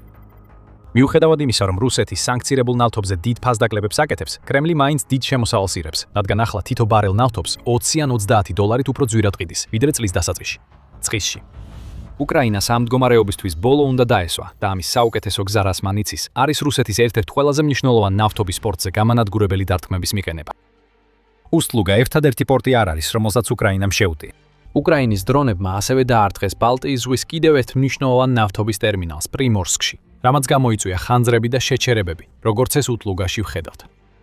უკრაინა აქ პუტინს გზავნილს უგზავნის. სინამდვილეში ორი გზავნილია. პირველი, რუსეთ არ მისცემენ უფლებას, რომ ისარგებლოს ირანში ომით გამოწვეული ნავთობის ფასების ქაოსით. და მეორე, უკრაინას შეუძლია რუსული ნავთობი რუსეთში უფრო ღრმად დაარტყას, ვიდრე პუტინს ოდესმე ეგონა. უკრაინის ბოლო დარტყმის გავლენა უზარმაზარია და თითქმის არაფერს შეედრება იმასთან, რაც აქამდე რუსეთს გაუკეთებია. მაგრამ სანამ ამაზე უფრო დეტალურად ვისაუბრებთ, შეგახსენებთ, რომ თქვენ უყურებთ სამხედრო შოუს. თუ ჯერ არ გაქვთ გამოწერილი, ეხლა იდეალური დროა დააჭიროთ ხილაკს, რომ არც ერთი ვიდეო არ გამოგჩნდეთ. უსლუგაში უკრაინამ დააზიანა პორტის ორი მთავარი ნავმისადგომი, ასევე რეზერვუარები და ტრანსფორმატორის ქვესადგურები, რომლებიც აუცილებელია რუსეთის ნავთობის ტანკერებზე ჩასატვირთად, რომლებიც პორტში შედიან. რაც შეეხება ამ ტანკერებს, New Sky-ის ინფორმაციით, უკრაინის თავდასხმის დროს 6 მათგანი იტვირთებოდა და ყველა მათგანი უნდა ევაკუირებულიყო. ეხლა პორტის მახლობლად ურეში მინიმუმ 15 გემი უმოქმედოდ დგას. ისინი უახლოეს მომავალში დატვირთვაზე აშევლენ. უსლუგას პორტი ჯერ კიდევ ძალიან ცხელია. თუ გსურთ გადამდნარი გემი და დაღუპული ეკიპაჟის წევრები, უსლუგაში შესვლა ამ ყველაფრის სწრაფი გზაა ამჟამად. რუსეთის საგანგებო სამსახურები იუწვებიან, რომ უკრაინის თავდასხმის შედეგად მინიმუმ 2 პორტის მუშაკი დაშავდა და 200 ადამიანი ევაკუირებულია ხანძრის ზონიდან. ლენინგრადი ამჟამად საგანგებო მდგომარეობაშია და სანქტ-პეტერბურგში დაფიქსირებული დაბინძურების მასშტაბი რუსეთის მოსახლეობას აჩვენებს, რომ ომი, რომელიც მათმა ლიდერმა დაიწყო, შეიძლება უკან დაუბრუნდეთ და პრობლემად ექცეთ, მაშინაც კი როცა ისინი ფრონტის ხაზზე არ გაუგზავნიათ. ადრე ვახსენეთ, რომ უკრაინამ შესაძლოა ამ თავდასხმის განხორციელებისთვის ახალი მეთოდი გამოიყენა. ჩვეულებრივ ხედავთ, რომ უკრაინა თავის გრძელ დისტანციურ დრონებს საკუთარი ტერიტორიიდან უშვებს. უკრაინასა და უსლუგას შორის მანძილი 850 კილომეტრზე მეტია, ანუ დაახლოებით 530 მილი საზღვრიდან პორტამდე. ეს დიდი მანძილია, მაგრამ უკრაინას აქვს დრონები, რომლებსაც ამ მანძილის დაფარვა შეუძლიათ, ასე რომ დარტყმა საკუთარი ტერიტორიიდან სრულიად შესაძლებელი იქნებოდა. თუმცა თუ New Sky-ის ინფორმაცია სწორია, უკრაინამ უსლუგაზე თავდასხმისას ეს გზა არ აირჩია. მედია ამტკიცებს, რომ უკრაინამ ამ დარტყმისთვის გამოყენებული 10-12 შორ მანძილზე მოქმედი დრონი არა საკუთარი ტერიტორიიდან, არამედ ფინეთის ყურის წყლებიდან გაუშვა. ეს შეფასება ეფუძნება ღია წყაროებიდან მიღებულ ინფორმაციას, რომელიც მოიცავდა დრონების ტრაექტორიებს, გამოქვეყნებულს Flight Radar 24-ის მიერ. ამ ტრეკერის მიხედვით უკრაინის დრონებმა დაბალ სიმაღლეზე გადაუფრინეს ყურეს, რომელიც უსლუგაში შედის. რამაც მათ საშუალება მისცა აეცილებინათ პორტის საჰაერო თავდაცვა. Deep State, რომელიც ასევე ღია წყაროების ანალიტიკოსია, ამატებს იმას, რომ უკრაინამ დრონები ზღვის პლატფორმებიდან გაუშვა. ეს საინტერესო კითხვებს აჩენს. გააგზავნა თუ არა უკრაინამ თავისი ზღვის პლატფორმა ფინეთის ყურეში დრონების გასაშვებად. ჩვენ ვიცით, რომ უკრაინას აქვს დრონნავები, რომლებიც FPV ტიპის დრონებს, მაგალითად ბარაკუდას უშვებენ. თუმცა FPV დრონებს იმ მასშტაბის ზიანის მიყენება არ შეეძლებოდათ, რასაც უსლუგაში ვხედავთ. შესაძლოა უკრაინამ საპატრულო ნავებიც განათავსა ბალტიის ზღვაში თავისი დრონების გასაშვებად. თუმცა კიდევ ერთი შესაძლებლობაც არსებობს. მუშაობდა თუ არა უკრაინა სხვა ქვეყანასთან ერთად ან თავდასხმის განსახორციელებლად. New Sky ვარაუდობს, რომ ეს შესაძლებელია და აღნიშნავს, რომ უკრაინას ფინეთისა და ესტონეთის წყლები უნდა გამოეყენებინა იმ დარტყმის განსახორციელებლად, რომელსაც დეტალურად აღწერს. თუ ასეა, მაშინ ფინეთმა ან ესტონეთმა პირდაპირ დახმარება გაუწიეს უკრაინას. იცოდა კი საერთოდ, რომ უკრაინა მის წყლებში საზღვაო პლატფორმებს აგზავნიდა დრონების გასაშვებად. ეს ყველაფერი კითხვებია, რომლებზეც პასუხი არ არსებობს, თუმცა ესტონეთის თავდაცვის ძალებმა განგაში მაშინ გამოაცხადეს, როცა მის წყლებში უცნობი დრონი შენიშნეს, რაც მიუთითებს, რომ ესტონეთი ამაში ჩართული არ იყო. ნებისმიერი სხვა ქვეყანა, რომელმაც უკრაინას დახმარება გაუწია, სერიოზული ესკალაციის რისკის ქვეშ დადგებოდა რუსეთთან. ამიტომ ყველაზე სავარაუდო ახსნა არსებული ღია წყაროების მიხედვით ისაა, რომ უკრაინამ თავისი დრონები ბალტიის ზღვაში ფარულად შეიყვანა და შემდეგ საკუთარი საზღვაო პლატფორმებიდან გაუშვა. როგორც არ უნდა იყოს, პუტინი გაცეცხლებული იქნება. თუ უკრაინას დახმარება ჰქონდა, ეს დახმარება ნატო-ბა ნატოს წევრი ქვეყნიდან იქნებოდა, რაც კიდევ უფრო გაამძაფრებდა რუსეთის უკმაყოფილებას ამ ორგანიზაციის მიმართ. მაგრამ თუ უკრაინამ ეს საკუთარი ძალებით შეძლო, ეს ნიშნავს, რომ მას რაღაც ტიპის ნავი განუვითარებია, საიდანაც შეუძლია გრძელდისტანციური დრონები რუსეთში გაუშვას. ეს პუტინისთვის პრობლემა. ეს ნიშნავს, რომ უკრაინის დრონებისთვის ახლა უფრო მეტი ობიექტია დაუცველი ვიდრე ოდესმე და უსლუგა ნათელი მაგალითია იმისა, რა ხდება, როცა ეს დრონები მიზანს აღწევენ. ჩვენ ვიცით რა დაარტყა უკრაინამ და გვაქვს ღია წყაროების ანგარიშები, რომლებიც მიგვანიშნებს, თუ როგორ შეძლო უკრაინამ ამის განხორციელება. მაგრამ რა შედეგები აქვს უსლუგაზე თავდასხმას რუსეთისთვის? აქ ორი საკითხია გასათვალისწინებელი. რუსეთის ბალტიის ნავთობის ქსელი და ის გავლენა, რაც უკრაინის ქმედება მოახდინა ქვეყნის მოსახლეობაზე, განსაკუთრებით სანქტ-პეტერბურგისა და მიმდებარე ტერიტორიის მცხოვრებლებზე. ბალტიის ნავთობის მიმართულებით უკვე აღვნიშნეთ, რომ უკრაინამ ბოლო 1 კვირის განმავლობაში მხოლოდ უსლუგა არ დაუშვია სამიზნე. მან დაარტყა კიდევ ერთ ნავთობ პორტს პრიმორსკში და 26 მარტს გავრცელდა ინფორმაცია, რომ უკრაინის დრონებმა ასევე დააზიანეს კირიშის ნავთობგადამამუშავებელი ქარხანა, რომელიც სანქტ-პეტერბურგის სამხრეთ-აღმოსავლეთით მდებარეობს. ეს ნავთობგადამამუშავებელი საწარმო აწარმოებს საწვევებს, როგორიცაა ბენზინი და დიზელი, რომელსაც რუსეთი ბალტიის პორტებიდან აგზავნის, როგორც უკრაინაში თავისი ჯარების უზრახებად, უზრუნველსაყოფად, ასევე სხვა ქვეყნებში ექსპორტისთვის. აქ ჩვენ ხედავთ კოორდინირებულ კამპანიას რუსეთის მთელ ბალტიის რეგიონში, რომელიც მიზნად ისახავს მთელი რეგიონის ნავთობის ინფრასტრუქტურის განადგურებას. არსებობს მნიშვნელოვანი მიზეზი, რატომაც უკრაინა ესხმის თავს ამ ბალტიის პორტებს. ისინი რუსეთისთვის ამჟამად ყველაზე დიდი ნავთობის არტერია. უკრაინის თავდასხმებმა ნოოროსიის გზზე შავ ზღვაში და ასევე რეგიონის რუსულ საზღვაო ობიექტებზე მნიშვნელოვნად შეზღუდა პორტის ოპერაციები. რუსეთს ეშინია, რომ უკრაინული დრონების ახალი ტალღა მოხვება იმ თავდასხმებს, რომლებმაც მარტის დასაწყისში ნავთობის ჩატვირთვის შეჩერება გამოიწვია ამ პორტში. როდესაც რუსეთის მთავარი შავი ზღვის პორტი დაზიანდა, უკრაინა გადავიდა ბალტიის ზღვის ინფრასტრუქტურაზე, რომელიც პუტინისთვის კიდევ უფრო მნიშვნელოვანია. ერთად უსტლუგისა და პრიმორსკის პორტები რუსეთის ნავთობის ექსპორტის მნიშვნელოვან ნაწილს ამუშავებენ, რაც მათ კრიტიკულად მნიშვნელოვანს ხდის ქვეყნისთვის უცხოეთში ნავთობის გაყიდვის შესაძლებლობისთვის. რუსეთს ცოტა სიცოცხლის უნარიანი ალტერნატივა აქვს, განსაკუთრებით ევროპული ბაზრების მომარაგებისთვის. დიახ, მას აქვს პორტები წყნარ ოკეანესა და არქტიკის რეგიონებში, მაგრამ უკანასკნელში ზამთარში მისვლა მარტივი ნამდვილად არ არის და ორივე შემთხვევაში რუსეთს ექნება პრობლემა, რომ ნავთობი ასეულობით თუ არა ათასობით მილის მანძილზე უნდა გადაიტანოს, ვიდრე დატვირთვა შესაძლებელი გახდება. ბალტიისპირეთი მნიშვნელოვანია და ასეა მას შემდეგ, რაც ვლადიმერ პუტინმა დაიწყო თავისი შეჭრა. და რომ გაგიწიოთ მცირე კონტექსტი თუ რატომ, საკმარისია ვთქვათ, რომ რუსეთი ამჟამად დღეში დაახლოებით $760 მილიონ გამოიმუშავებს თავისი ნავთობისა და გაზის გაყიდვებიდან, ნაწილობრივ ირანის მიერ ჰორმუზის სრუტის ბლოკადის წყალობით. მოდით ცოტა მათემატიკა გავაკეთოთ. 760 მილიონიდან 40% არის 304 მილიონი. ეს არის იმ ნავთობის ღირებულება, რომელსაც რუსეთი ვერ გააქვს ქვეყნიდან მანამ, სანამ უსტლუგა და პრიმორსკი სრულად არ ამუშავდება უკრაინის დრონების იერიშებისა და მათ შედეგად გამოწვეული ხანძრების გამო. გააფართოვეთ ეს ერთი კვირით შეკეთებისთვის, რაც თითქმის უეჭველად ნაკლებია რეალურ დროზე და მიიღებთ დაახლოებით 2.138 მილიარდი დოლარის ნავთობს, რომელსაც ვერ გაიტანე. 30 დღიან თვეში ეს რიცხვი იზრდება 9.12 მილიარდ დოლარამდე. და თუ უკრაინა მთელი წლის განმავლობაში ისევ დაარტყამს უსტლუგასა და პრიმორსკს, ეს თითქმის 111 მილიარდი დოლარის ნავთობია, რისთვისაც პუტინს ალტერნატიული მარშრუტების პოვნა მოუწევს, რომ იყიდოს იგი. რუსეთის სხვა პორტების სიმძლავრე მხოლოდ იმას ნიშნავს, რომ ამ ნავთობის მთელი რაოდენობა ვერ გავა რუსეთიდან, როცა ბალტიის პორტები დაიხურება. ვერ გადაადგილებ მილიონობით ბარელს სხვა პორტებში ისე, რომ ლოგისტიკური პრობლემები არ წარმოიშვას. რაც უკრაინა აკეთებს უსტლუგაში და რუსეთის ბალტიის რეგიონში, ხელს უშლის პუტინს მიიღოს სარგებელი ოპერაციიდან, რომელსაც არც რუსეთთან აქვს კავშირი და არც უკრაინასთან, არამედ მთლიანად ირანს ეხება. ჩვენ უკვე ვთქვით, ამ დარტყმების დრო შემთხვევითი არ არის. ბორის ახრენშტეინი, რომელიც ენერგეტიკის ანალიტიკოსია, ამბობს ამასვე და აღნიშნავს, რომ უკრაინის ბოლო დარტყმების გააზრებულობამ და მასშტაბმა ბალტიის რეგიონებში ისინი აქცია ყველაზე სერიოზულ საფრთხედ რუსეთის ნავთობისა და ნავთობპროდუქტების ექსპორტისთვის, ომის დაწყების შემდეგ. რთულია ამაზე კამათი, მაგრამ სანქტ-პეტერბურგის მოსახლეობისთვის პრობლემა არ იქნება ის ფული, რომელსაც პუტინი ვერ გამოიმუშავებს თავისი საომარი მანქანისთვის. ეს არის შიშის გრძნობა, რომელიც მოდის იმის ცოდნიდან, რომ უკრაინის დრონები მთელ რეგიონში ურტყამენ და ეს დრონები ქმნიან სმოგის ღრუბლებს, რომლებიც 12 მილზე მეტი მანძილიდან ჩანს. სხვათა შორის, სმოგის ეს ღრუბლები იწვევს ჰაერში მავნე მიკრონაწილაკების PM2.5-ის დონეს, რომელიც უსაფრთხო დონეზე 15 ჯერ მეტია. ასეთ ადგილებში, როგორიცაა ვასილი ოსტროვსკისა და პოდროგრადსკის რაიონები, სმოგი ვენტილაციის სისტემების საშუალებით აღწევს და ხვდება იმ მაცხოვრებლების სახლებში, რომლებიც ცდილობენ გარეთ არ გავიდნენ, რათა არ ჩაისუნთქონ მომწამლელი ჰაერი. ამ კვამლის ღრუბლის ჯანმრთელობაზე ზემოქმედება შესაძლოა ნაკლებად მნიშვნელოვანია უკრაინის ომის კონტექსტში, ვიდრე ის შიში, რომელიც სანქტ-პეტერბურგის მოსახლეობის გუსახლეობის გულებში იბუდებს. ესენი არიან ადამიანები, რომლებიც უკვე ებრძვიან პუტინის ინტერნეტის პერიოდულ გათიშვებს, რომლებიც იმდენად მასშტაბური გახდა, რომ უკვე რუსეთის ყველაზე დიდ ქალაქებზეც კი ახდენს გავლენას. ამ გათიშვების მიზეზი კრემლის მიერ ახალი თეთრი სიის სისტემის დანერგვაა, როგორც კიევ ინდეპენდენტმა 22 მარტს გაავრცელა ინფორმაცია. ეს სისტემა მხოლოდ პროსამთავრობო ვებგვერდებზე, სოციალურ მედიასა და კრემლის ოფიციალურ წყაროებზე ცდომას აძლევს ნებას. ამიტომ სანქტ-პეტერბურგის მოსახლეობას მხოლოდ ოფიციალური წყაროები აქვს, რომლებიც არ ეთუიან რა მოხდა უსლუგაში, თუ საერთოდ შეძლებენ ინტერნეტზე ცდომას. როდესაც სიკვდილის უზარმაზარი ღრუბელი რეგიონს გადმოეფარა, ინფორმაციის ხელმისაწვდომობის არარსებობა ნუგეში არ არის.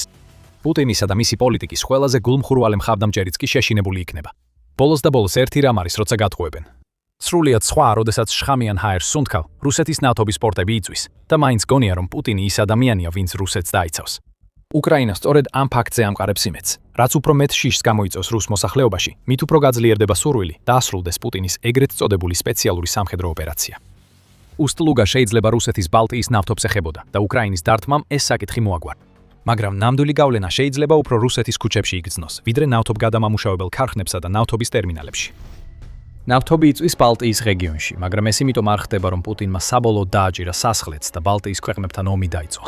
არა, ეს უკრაინაა, რომელმაც ახლახან კიდევ ერთხელ დაარტყა და მისი სამიზნე იყო რუსეთის მნიშვნელოვანი პორტი ბალტიის ზღვაში, რომელიც პუტინს სჭირდება, რომ ნავთობის ფული უწყვეტად შემოდიოდეს. ეს პორტი განადგურებულია და ახლა პუტინს უწევს იმასთან გამკლავება, რომ რუსეთმა დაკარგა რაღაც, რასაც ვეღარასდროს აღიდგენს. მარტის 33-ის ღამეს უკრაინამ კიდევ უფრო მეტი დრონი გაუშვა რუსეთის წინააღმდეგ. ეს თავისთავად შეიძლება დიდ ამბად არ ჩანდეს. უკრაინის გრძელვადიანი სტრატეგია უკვე დიდი ხანია ჩამოყალიბებულია, ასე რომ კიდევ ერთი დარტყმა არ უნდა იყოს გასაკვირი. მაგრამ ეს თავდასხმა განსხვავებული იყო.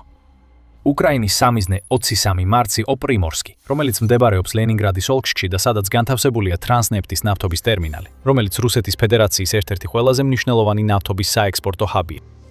პრიმორსკი პუტინს საშუალებას აძლევს თავისი არალეგალური ნავთობი რუსეთის ჭრილოვანი ფლოტის მეშვეობით სოფლიოს სხვადასხვა კუთხეში მყოფ მყიდველებს გაუგზავნოს. და უკრაინამ ამ პორტისკენ ისეთი ძლიერი რამ ისროლა, რომ პორტის დახურვა გახდა საჭირო, რაც შეიძლება დღეები თუ არა კვირები გაგრძელდეს. რამდენიმე წუთში ვისაუბრებთ იმ იარაღზე, რომელიც სავარაუდოდ უკრაინამ გამოიყენა ამ ბოლო თავდასხმაში. პირველ რიგში შედეგებია. უკრაინის მიერ რუსეთის ენერგეტიკულ და ნავთობის ექსპორტის ინფრასტრუქტურაზე განხორციელებული ბოლო დარტყმისას უკრაინამ დაარტყა საწვავის საცავავზე სპორტის მასშტაბით, რომლებიც გამოიყენებოდა ნავთობპროდუქტების შესანახად, რომლებსაც რუსეთის სხვა ქვეყნებში აგზავნიდა. აქ ორი ამბავია. რას ამბობს რუსეთი, რომ უკრაინამ გააკეთა და რას გვაჩვენებს სატელიტური ფოტოები პრიმორსკის პორტიდან. რუსეთს სულ მცირე, არ უცდიათ უილით თავი დაეღწია დარტყმისგან. ასტრას ტელეგრამ ახის მიხედვით, ლენინგრადის ოლქის გუბერნატორმა ალექსანდრ დროზდენკომ განაცხადა, რომ უკრაინის დრონებმა მართლაც დაარტყეს საწვავის საცავავს პრიმორსკში. დროზდენკოს თქმით, კიდევ ერთი დრონი საჰაერო თავდაცვან გაანადგურა, თუმცა მან მაინც გარკვეული ზიანი მიაკენა. ერთ-ერთი დრონი ჩამოვარდა და დააზიანა ელექტროგადანცემი ხაზის ბოძი ვიბორგის რაიონის სოფელ იემილოვოს მახლობლად. მეხანძრეები აკრობენ მშრალ ბალახს იმ მინდორში, სადაც დრონი ჩამოვარდა. თავდასხმის მოგერიების მცდელობები გრძელდება, განაცხადა რეგიონულმა გუბერნატორმა. კარგად გააკეთე დროზდენკო, ალბათ. მოახერხე და არ გამოიყენე ის აბსურდული არგუმენტი დრონის ნამსხვრევებზე, რომელსაც რუსეთი ხშირად იყენებს, როცა უკრაინის დრონები მიზანს ხვდებიან, თუმცა ბოლომდე მაინც ვერ გაეკეცი თავის მართლებას. ჩამოვარდნილ დრონზე ლაპარაკი მაინც არაა იმის თქმა, რომ დრონის ნამსხვრევებმა მძვინვარე ხანძარი გამოიწვია, ასე რომ ეს მაინც პლუსად გეთვლება. მაგრამ მხოლოდ ერთი საწვავის საცავავზი. ბატონო დროზდენკო, როგორც ჩანს დაგავიწყდათ, რომ სატელიტური ფოტოები არსებობს და ისინი ბევრად მეც აჩვენებს იმაზე, რაც პრიმორსკში მოხდა, ვიდრე თქვენ გინდათ, რომ სოფლიო მიცოდეს. ეს ფოტოები, რომლებიც იურმაიდან პრესის X ანგარიშზეა გაზიარებული, აჩვენებს, რომ უკრაინამ მხოლოდ ერთი ავზი არ გაანადგურა. უკრაინის დარტყმის შედეგად მინიმუმ 4 ავზი დაიწვა და რადგან ცეცხლი ჯერ კიდევ მძვინვარებს პრიმორსკში, ყოველთვის არსებობს შესაძლებლობა, რომ კიდევ მეტი ავზი დაიწვას. სატელიტური ფოტოები აჩვენებს, რომ პრიმორსკის საწვავის საცავი ავზები ორადაა განლაგებული. ამ წყვილებიდან ერთი სრულად განადგურებულია, რაც მიუთითებს, რომ ორი ავზი განადგურებულია. კიდევ ორ წყვილში თითოეულში ერთი საცავი ავზი იწვის. გარდა ამისა, ამ ხანძრებიდან ამოსული კვამლი ფარავს ფოტოზე დანარჩენ წყვილებს, რაც შეიძლება ნიშნავდეს, რომ 5 ან 6 ავზი განადგურებულია. ეს რუსეთისთვის უზარმაზარი დანაკარგია.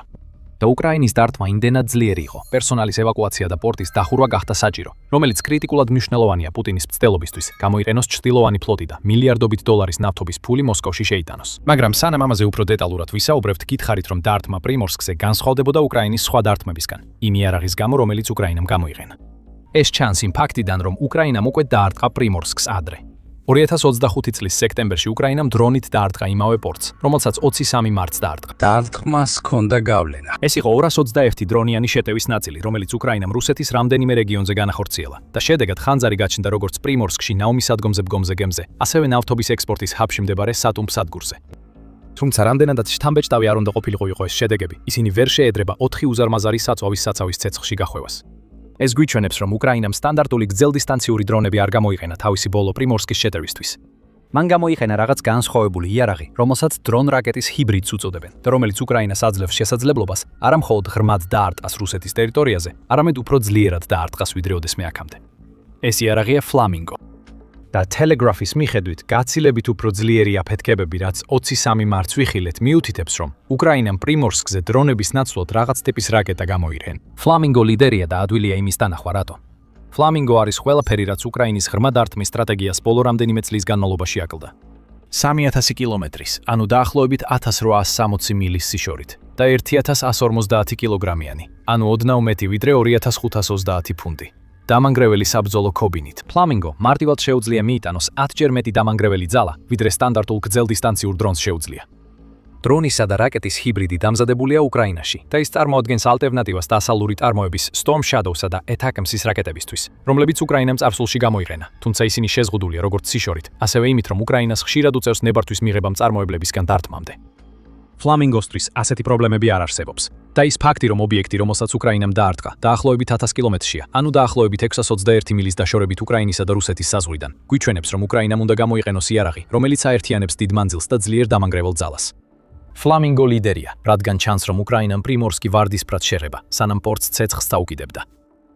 რამდენიმე წუთში აგიხსნით, რატომ აირჩია უკრაინამ პრიმორსკი თავის ბოლო სამიზნედ. მაგრამ სანამ ამას გავაკეთებთ, ალბათ უკვე საკმარისად იცით უკრაინის შორ მანძილზე დარტყმების შესახებ რომ გამოიცნოთ. პრიმორსკი ერთადერთი სამიზნე არ ყოფილა, რომელიც დაზიანდა.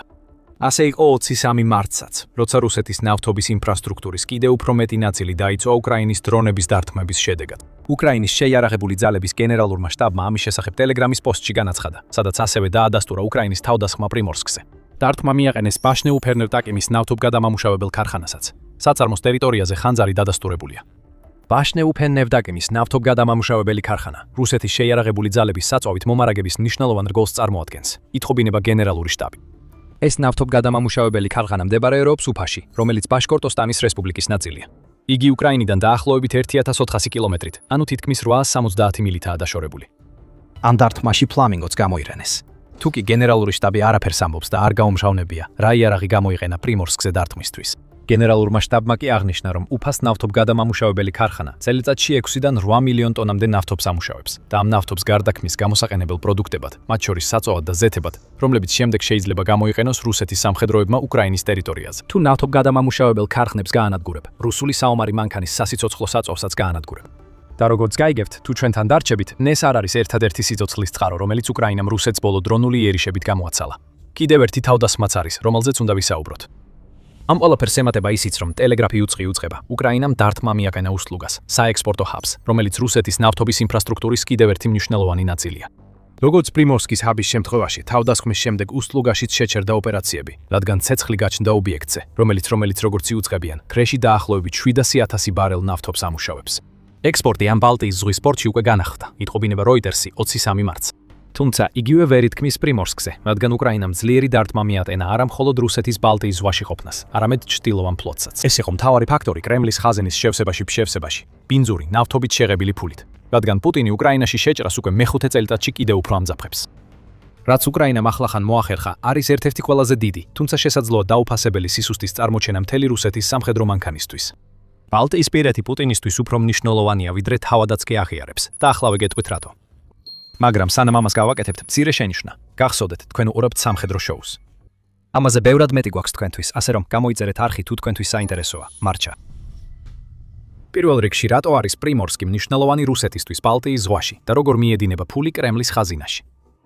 როგორც ევრომაიდანის პრესი აღნიშნავს, პრიმორსკი რუსეთის ნავთობის ექსპორტის ქსელის მთავარი კვანძია ბალტიის ზღვაში, რადგან ყოველწლიურად დაახლოებით 60 მილიონ ტონა ნედლ ნავთობს ამუშავებს. ამერიკის დამოუკიდებელი ნავთობის ასოციაციის მიხედვით, 1 მეტრული ტონა უცხოური ნედლი ნავთობი, როგორც რუსეთის ნავთობიცაა, უდრის 6,89 ბარელს.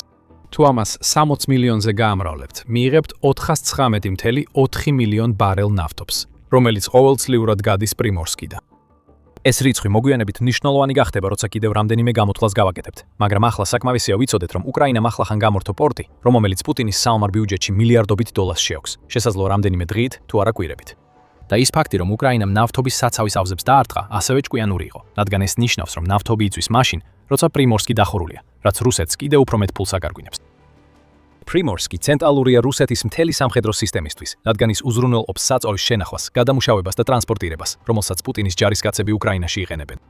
მაგრამ ალბათ კიდევ უფრო მნიშვნელოვანია ის, რომ პრიმორსკი წარმოადგენს ცენტრს იმ ჩრდილოვანი გემების ფლოტისთვის, რომელიც პუტინმა შექმნა, რათა რუსეთს დაეხმაროს გვერდი ავაროს სანქციებს, რომლებიც უკრაინის მოკავშირეებმა დააწესეს რუსეთის ნავთობზე პუტინის შეჭრის შემდეგ. ეს ფლოტი უზარმაზარია, თუმცა მისი საიდუმლო ხასიათი ართულებს ზუსტი მონაცემების მიღებას იმის შესახებ, რამდენად დიდია ის და რაოდენობის თანხებია ჩართული მის შექმნაში და რა რაოდენობის ფულს გამოიმუშავებს ის რუსეთისთვის.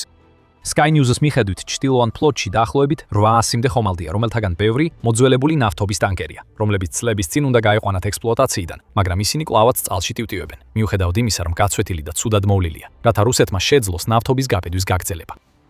უკრაინული საზღვაო ჟურნალი 2025 წლის შუა პერიოდში აცხადებდა, რომ რუსეთმა იმ დროისთვის 14 მილიარდი დოლარი დახარჯა თავის ჩრდილოვან ფლოტზე.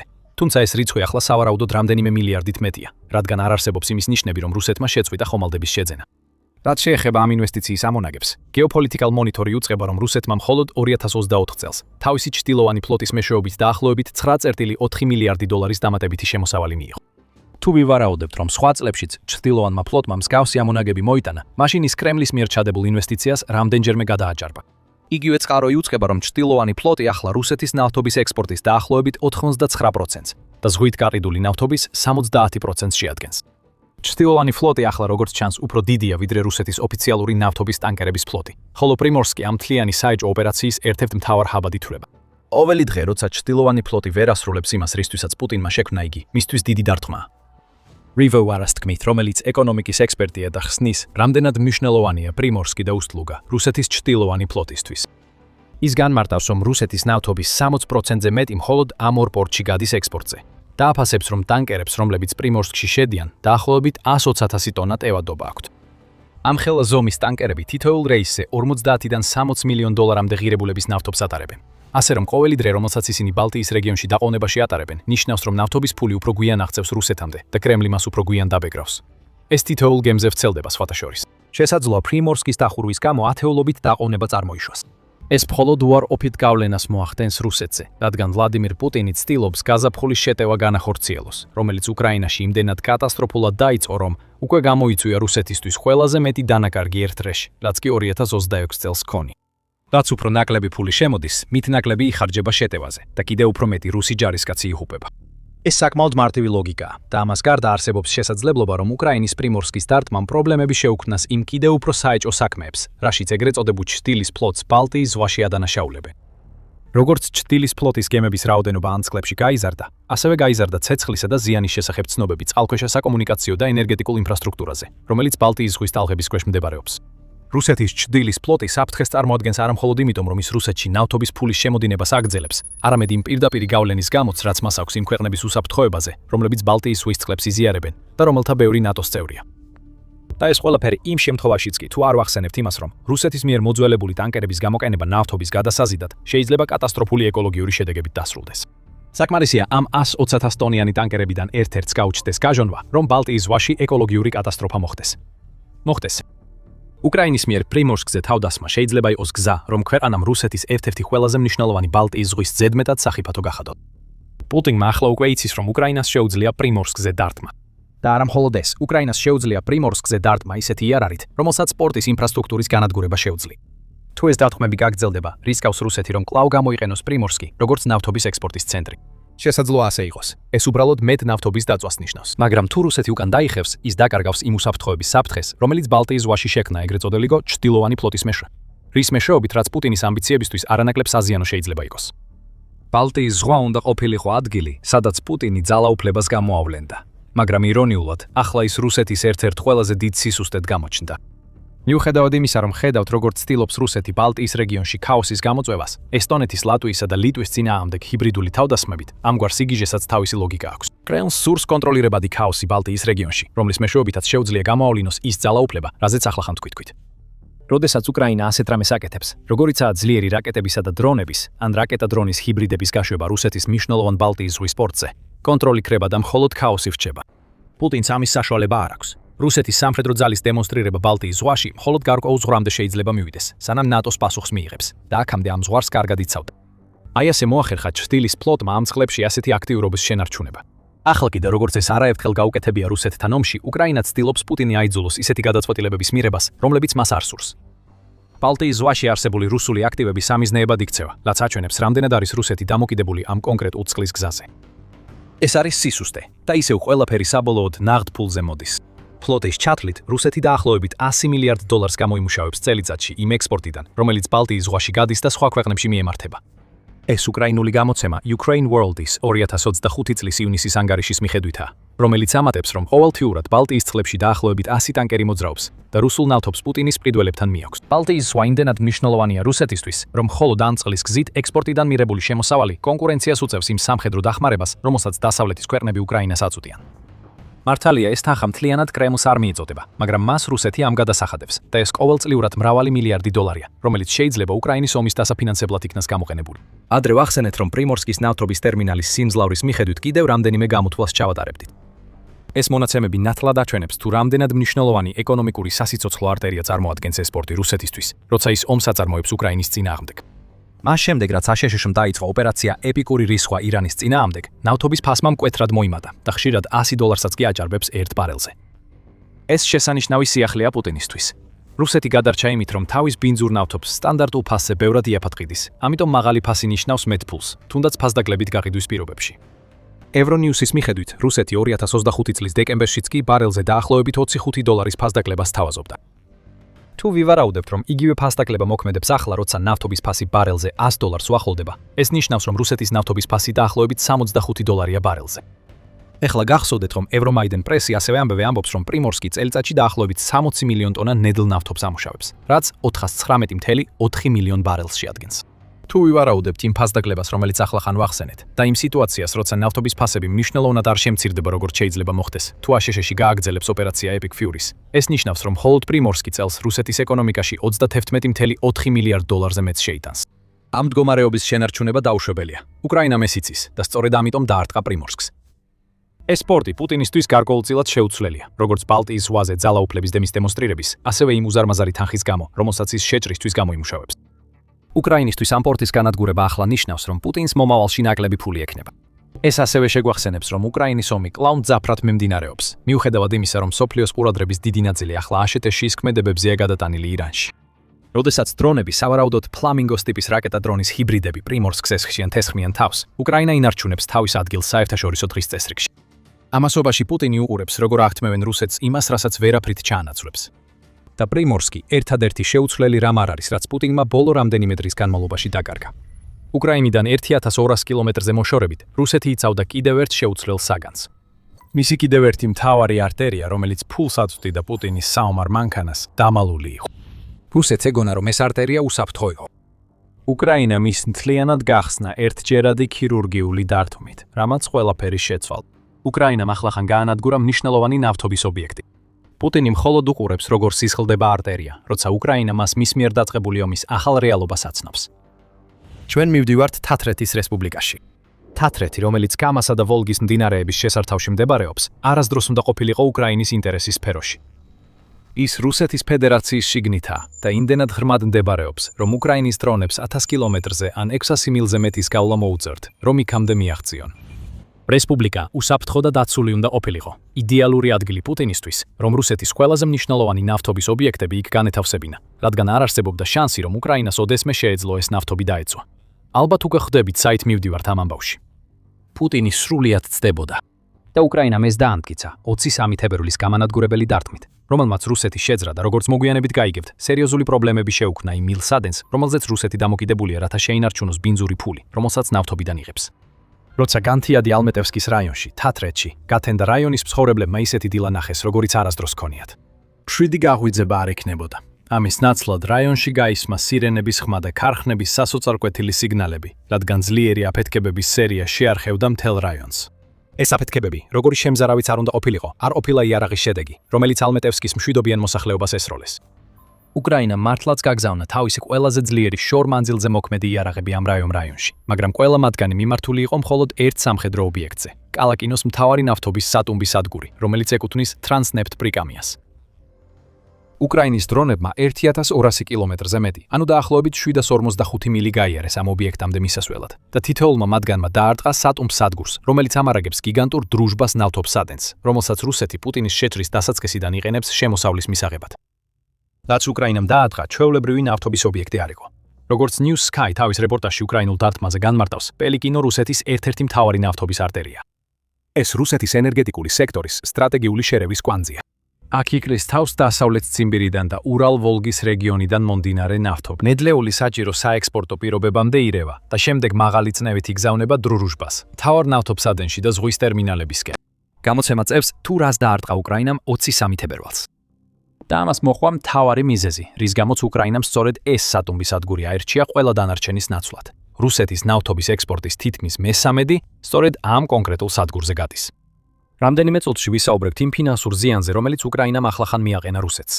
მანამდე კი მოდით ყურადღება გავამახვილოთ იმ უფრო ხელშესახებ ზიანზე, რომელსაც უკრაინის პრაინის ბოლო ღრმა დარტყმის შემდეგ ვხედავთ. UKR Informis ინფორმაციით, ტატარსტანში გაგზავნილი დრონები უკრაინის უსაფრთხოების სამსახურმა, ანუ SBU-მ მართა და დარტყმის განმავლობაში მათ რამდენიმე ზუსტი დარტყმა განახორციელეს. SBU-ს წყარო UKR Informs უხვება, რომ სამიზნე სატომ სადგურებზე 6 აფეთქების ხმა გაისმა და უკრაინის დრონებიდან ერთმა მაინც ზუსტად დაარტყა ნავთობის საცავ ავზებს, რომლებიც ამ ობიექტზე მდებარეობს. შედეგად გააჩნდა მასიური ხანძარი, რომლის ფოტოები და ვიდეოებიც უკვე მოხვდა ტელეგრაფამდე. როგორც ხშირად ხდება, რუსული გამოცემა Astra ერთ-ერთი პირველი იყო, რომელმაც აჩვენა ის ნამდვილი მასშტაბი ზიანისა, რომელიც უკრაინამ მიაყენა რუსეთის ფარულ ნავთობის არტერიას. ის ავრცელებს რამდენიმე ვიდეოს, რომლებიც აშკარად გადაღებულია უკრაინის თავდასხმის ადგილიდან, საკმაოდ დიდი მანძილიდან. ხედავ უზარმაზარ ალებს, რომლებიც ღამის ცაში იჯრება. და გეოლოკირებული გამოსახულებების გამოყენებით, Astra-მ შეძლო დაედასტურებინა, რომ სწორედ კალუხინოს სატუმბის სადგური იყო ის, რომელმაც უკრაინის დრონების შეტევის ძირითადი დარტყმა მიიღო. პირველი კადრი გადაღებულია ოპსთან დაახლოებით 3.3-5-დან 4 კილომეტრამდე მანძილზე, ხოლო მეორე ვიდეო გადაღებულია 5 კილომეტრის დაშორებით. Astra ამბობს ვიდეოებზე, რომლებსაც აზიარებს, რაც კიდევ ერთხელ აჩვენებს იმ ხანძრის მასშტაბებს, რომელიც უკრაინამ გამოიწვია. იმისთვის, რომ ცეცხლი ასეთი მანძილიდან იყოს ხილული, ის უნდა იყოს იმდენად მასშტაბური და უზარმაზარი, რომ მისი ჩაქრობა შეიძლება დღეები დასჭირდეს.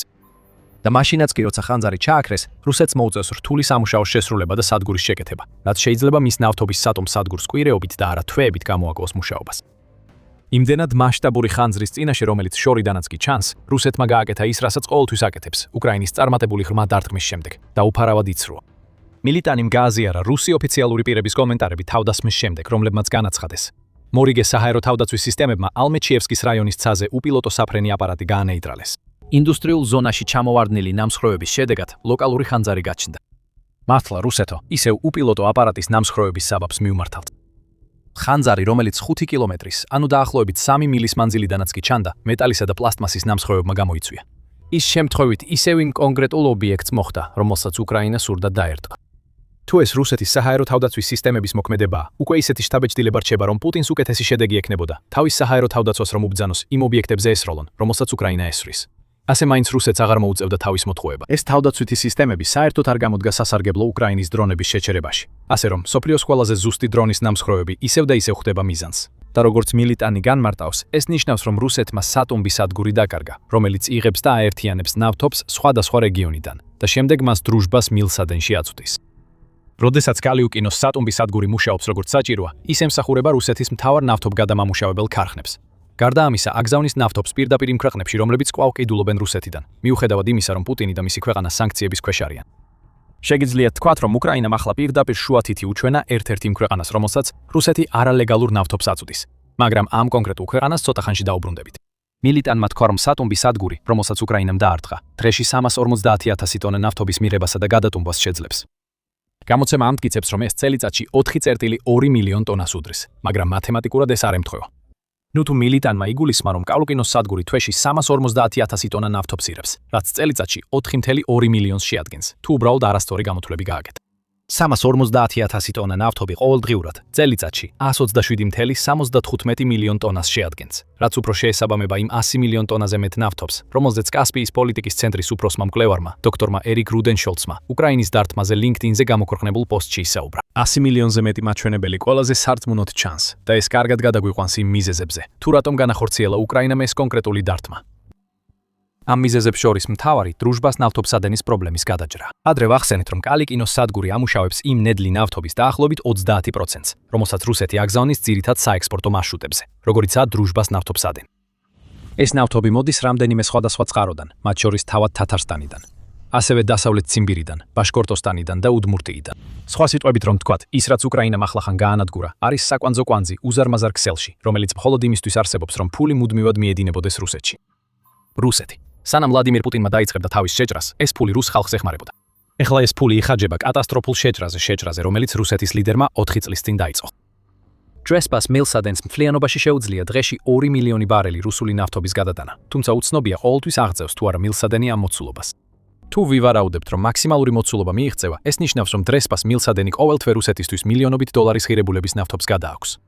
მიუხედავად იმისა, რომ ევროკავშირმა რუსულ ნავთობზე 44.10 დოლარის ფასის ზღვარი დააწესა, დღეში 2 მილიონი ბარელი ჯამში 88.2 მილიონ დოლარს შეადგენს. თუ ამას 365 დღეზე გავამრავლებთ, მივიღებთ თითქმის 32.2 მილიარდ დოლარს. მიუხედავად იმისა, რომ რუსეთს ევროკავშირის სანქციების გამო ნავთობზე დიდი ფასდაკლებების დაწესება უწევს. რა თქმა უნდა, დრეზბერის მილსადენით გამავალი ნავთობის მთელი რაოდენობა სხვა ქვეყნებზე არ ირიდება. როგორც უკვე ვახსენეთ, მისი ნაწილი რუსეთში მდებარე ნავთობგადამამუშავებელ ქარხნებში იგზავნება. მაინც უკრაინის მიერ იმ სატუმბი სადგურის განადგურება, რომელიც დრუზბას მილსადენით გამავალი ნავთობის დაახლოებით 30%-ის გადამუშავებაზეა პასუხისმგებელი, უკრაინისთვის უზარმაზარი გამარჯვება. ეს ნიშნავს, რომ რუსეთი ყოველდღიურად მილიონებს, თუ არა 10 მილიონ დოლარს კარგავს. იმ დროის განმავლობაში, სანამ უკრაინამ დაზიანებული სატუმბი სადგური შეკეთებული არ იქნება. და იმის გათვალისწინებით, თუ რა მასშტაბური ხანძარი გაჩნდა, რომელიც იმდენად დიდია, რომ რუსეთმა ალბათ არც კი იცის, რა მოცულობის ზიანის აღდგენაა საჭირო. როგორც ჩანს, კალიკინოს სადგური კიდევ კარგა ხანს ვერ ამუშავდება. როგორც ნევსკი ამბობს, უკრაინის ამ ქმედებამ დომინოს ეფექტი გამოიწვია მთელ ტრანსნეფტის ლოგისტიკურ ქსელში. ნავთობი ვერ მიაღწევს იმ ადგილამდე, სადაც რუსეთს სჭირდება, რადგან მთავარი სატუმბი სადგური განადგურებულია. ეს ნიშნავს, რომ ნედლი ნავთობი, რომელიც გზაში უნდა ყოფილიყო, ახლა უნდა შეინახონ, რაც მეორე ბოლოში დაგროვებას იწვევს. ვერ გააგზავნი მეტ ნედლ ნავთობს საცავებში, რომლებიც უკვე სავსეა იმ ნავთობით, რომელიც მილსადენის მეორე ბოლოში უნდა გადაეტანათ. რუსულ ნავთობგადამამუშავებელ ქარხნებს, რომლებიც საწოვსა და სხვა ნავთობპროდუქტებს აწარმოებენ, შეფერხებებთან უწევთ გამკლავება. იგივე ეხება იმ ქვეყნებსაც, რომლებიც დრუჟბას მილსადენით რუსულ ნავთობს კვლავაც იმპორტირებენ. და თუ ექსპორტზე ვსაუბრობთ, ვიდეოს დასაწყისში ვახსენეთ, რომ ეს კონკრეტული დარტყმა ერთ ქვეყანას მიმართული უკრაინის შუა თითის ჩვენებას გავს. ეხლა გეტყვით, რომელ ქვეყანაზეა საუბარი, მაგრამ მანამდე თქვენ უყურებთ The Military Shows. თუ ჯერ არ გაქვთ გამოწერილი, ეხლა საუკეთესო დროა რომ დააჯიროთ ამ რილაქსს. ეხლა არის ერთი ქვეყანა, რომელიც ძალიან გაბრაზდება იმ დომინოს ეფექტზე, რომელიც უკრაინამ დრეზბას დარტყმით შექმნა. ეს არის უნგრეთი.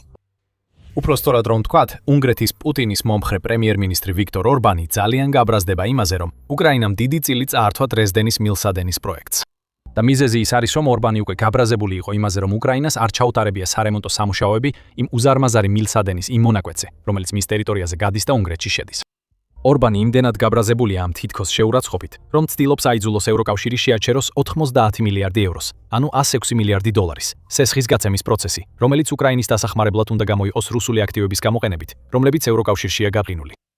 უნგრეთმა არ გააპროტესტა ეს გადაწყვეტილება. ორბანმა თავის მცდელობებზე ვეტო დაედო სესხს, განაცხადა, რომ შეთანხმების მიხედვით, თვით სესხი ფინანსურ ვალდებულებებზე გავლენას არ მოახდენს. როგორც 23 თებერვალს პოლიტიკომ გაავრცელა, ორბანმა დაამატა, რომ ბოლო მოვლენება მაიძულა გადამეხედა ჩემი პოზიციისთვის. ეს მოვლენები, როგორც ჩანს, უკავშირდება იმას, რომ უკრაინა თავის ტერიტორიაზე დრიზბას მილსადენის შეკეთებას აჭიანურებს. ორბანი ცდილობს დაადასტუროს, თითქოს უკრაინა აგრესიულად ცდილობს უნგრეთს რუსული ნავთობის შეძენა შეუშალოს. აი, მთავარი მოულოდნელობა, სწორედ რუსეთმა მიაყენა ზიანი დრიზბას მილსადენს უკრაინაში თავიდანვე. რუსეთის დრონების ერთ-ერთმა იერიშმა დააზიანა მილსადენის ის ნაწილი, რომელიც უნგრეთსა და სლოვაკეთს ემსახურება. რაც აჩენს კითხვას, რატო უნდა შეაკეთოს უკრაინამ ის, რაც რუსეთმა გააფუჭა. თუ ორბანი ასე ღელავს, რომ ვეღარ მიიღებს რუსულ ნავთობს, იქნებ მან პუტინს მოსთხოვოს შეწყვიტოს თავდასხმები უკრაინაზე.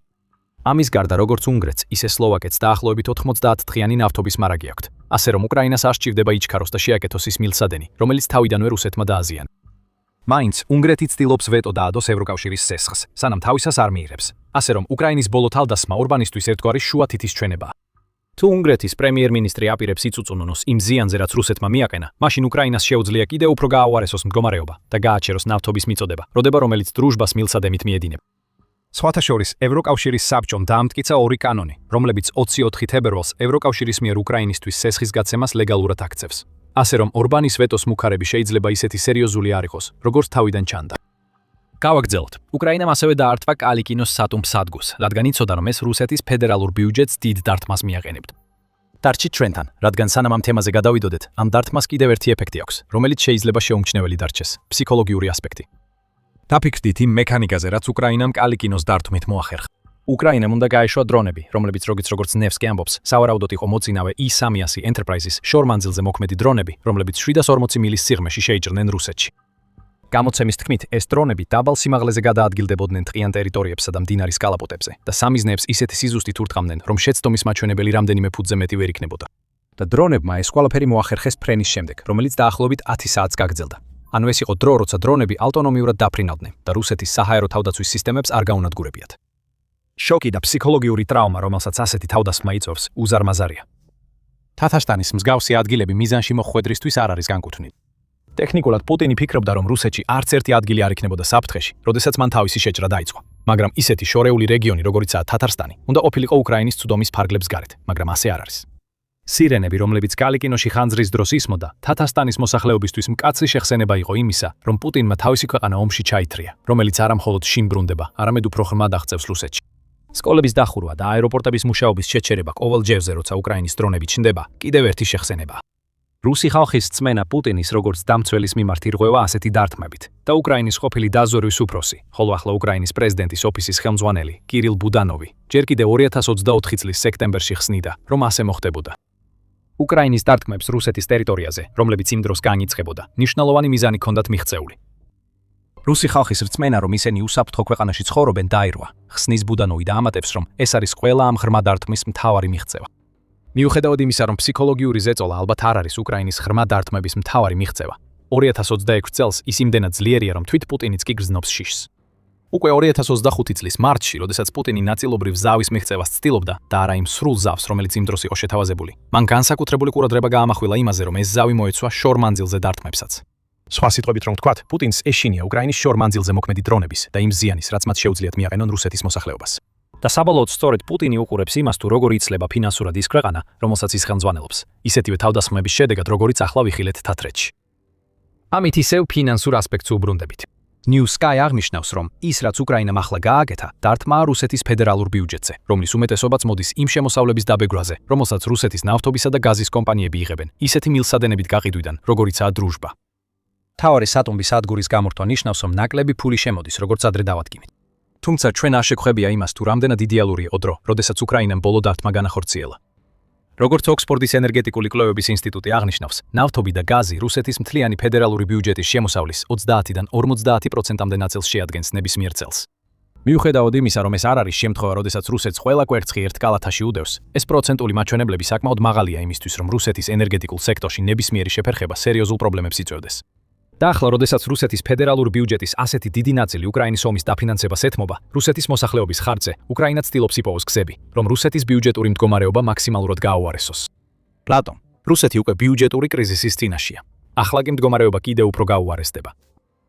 როგორც Moscow Times-მა 6 თებერვალს გაავრცელა, რუსეთმა იანვარში ფედერალური ბიუჯეტის დეფიციტი 22.3 მილიარდი დოლარი დააფიქსირა, ხოლო ქვეყნის მიერ მიღებული 30.7 მილიარდი დოლარის შემოსავალი 11.6%-ით ნაკლები იყო, ვიდრე ერთი წლის წინ. ნავთობისა და გაზის შემოსავალი, განსაკუთრებით კი 50%-ით შემცირდა და ბოლო 5 წლის მინიმუმს მიაღწია. რაც ნიშნავს, რომ 2026 წლის იანვარი იყო თვე, როდესაც რუსეთმა თავისი ყველაზე ღირებული სექტორიდან ომის განმავლობაში ყველაზე ნაკლები შემოსავალი მიიღო. ეს ყველაფერი მნიშვნელოვანია, რადგან რუსეთს 2026 წლისთვის 49.4 მილიარდი დოლარის ბიუჯეტის დეფიციტი აქვს. ჩვენ ჯერ კიდევ თებერვალიც არ დაგვიმთავრებია და მიმდინარე დეფიციტი უკვე თითქმის ნახევარს უახლოვდება ამ თანხის. თუ ყველაფერი ასე გაგრძელდა რუსეთში, ეს მიზანი უკვე წარსულში იქნება, როცა 2026 წლის ნახევარს მივაღწევთ. რუსეთს კიდევ უფრო მეტი ეკონომიკური ტკივილი ემატება და უკრაინა ამას აძლიერებს თავისი 1000 ჭრილობის სტრატეგიით, რომელიც მუდმივად რუსულ ნავთობს ესხმის თავს. ეხლა როცა სადგურებზე თავდასხმებიც დაემატა იმ ნავთობგადამამუშავებელ ქარხნებზე დარტყმებს, რომლებიც 2025 წლის განმავლობაში გაძლიერდა, უკრაინა ვლადიმერ პუტინს უგზავნის მესიჯს, რომ შეუძლია რუსულ ნავთობს დაარტყას, სადაც არ უნდა იყოს ის, ან სადაც არ უნდა სცადოს რუსეთმა მისი დამალა. პუტინის ომის დასასრულის დასაწყისი უკვე დადგა.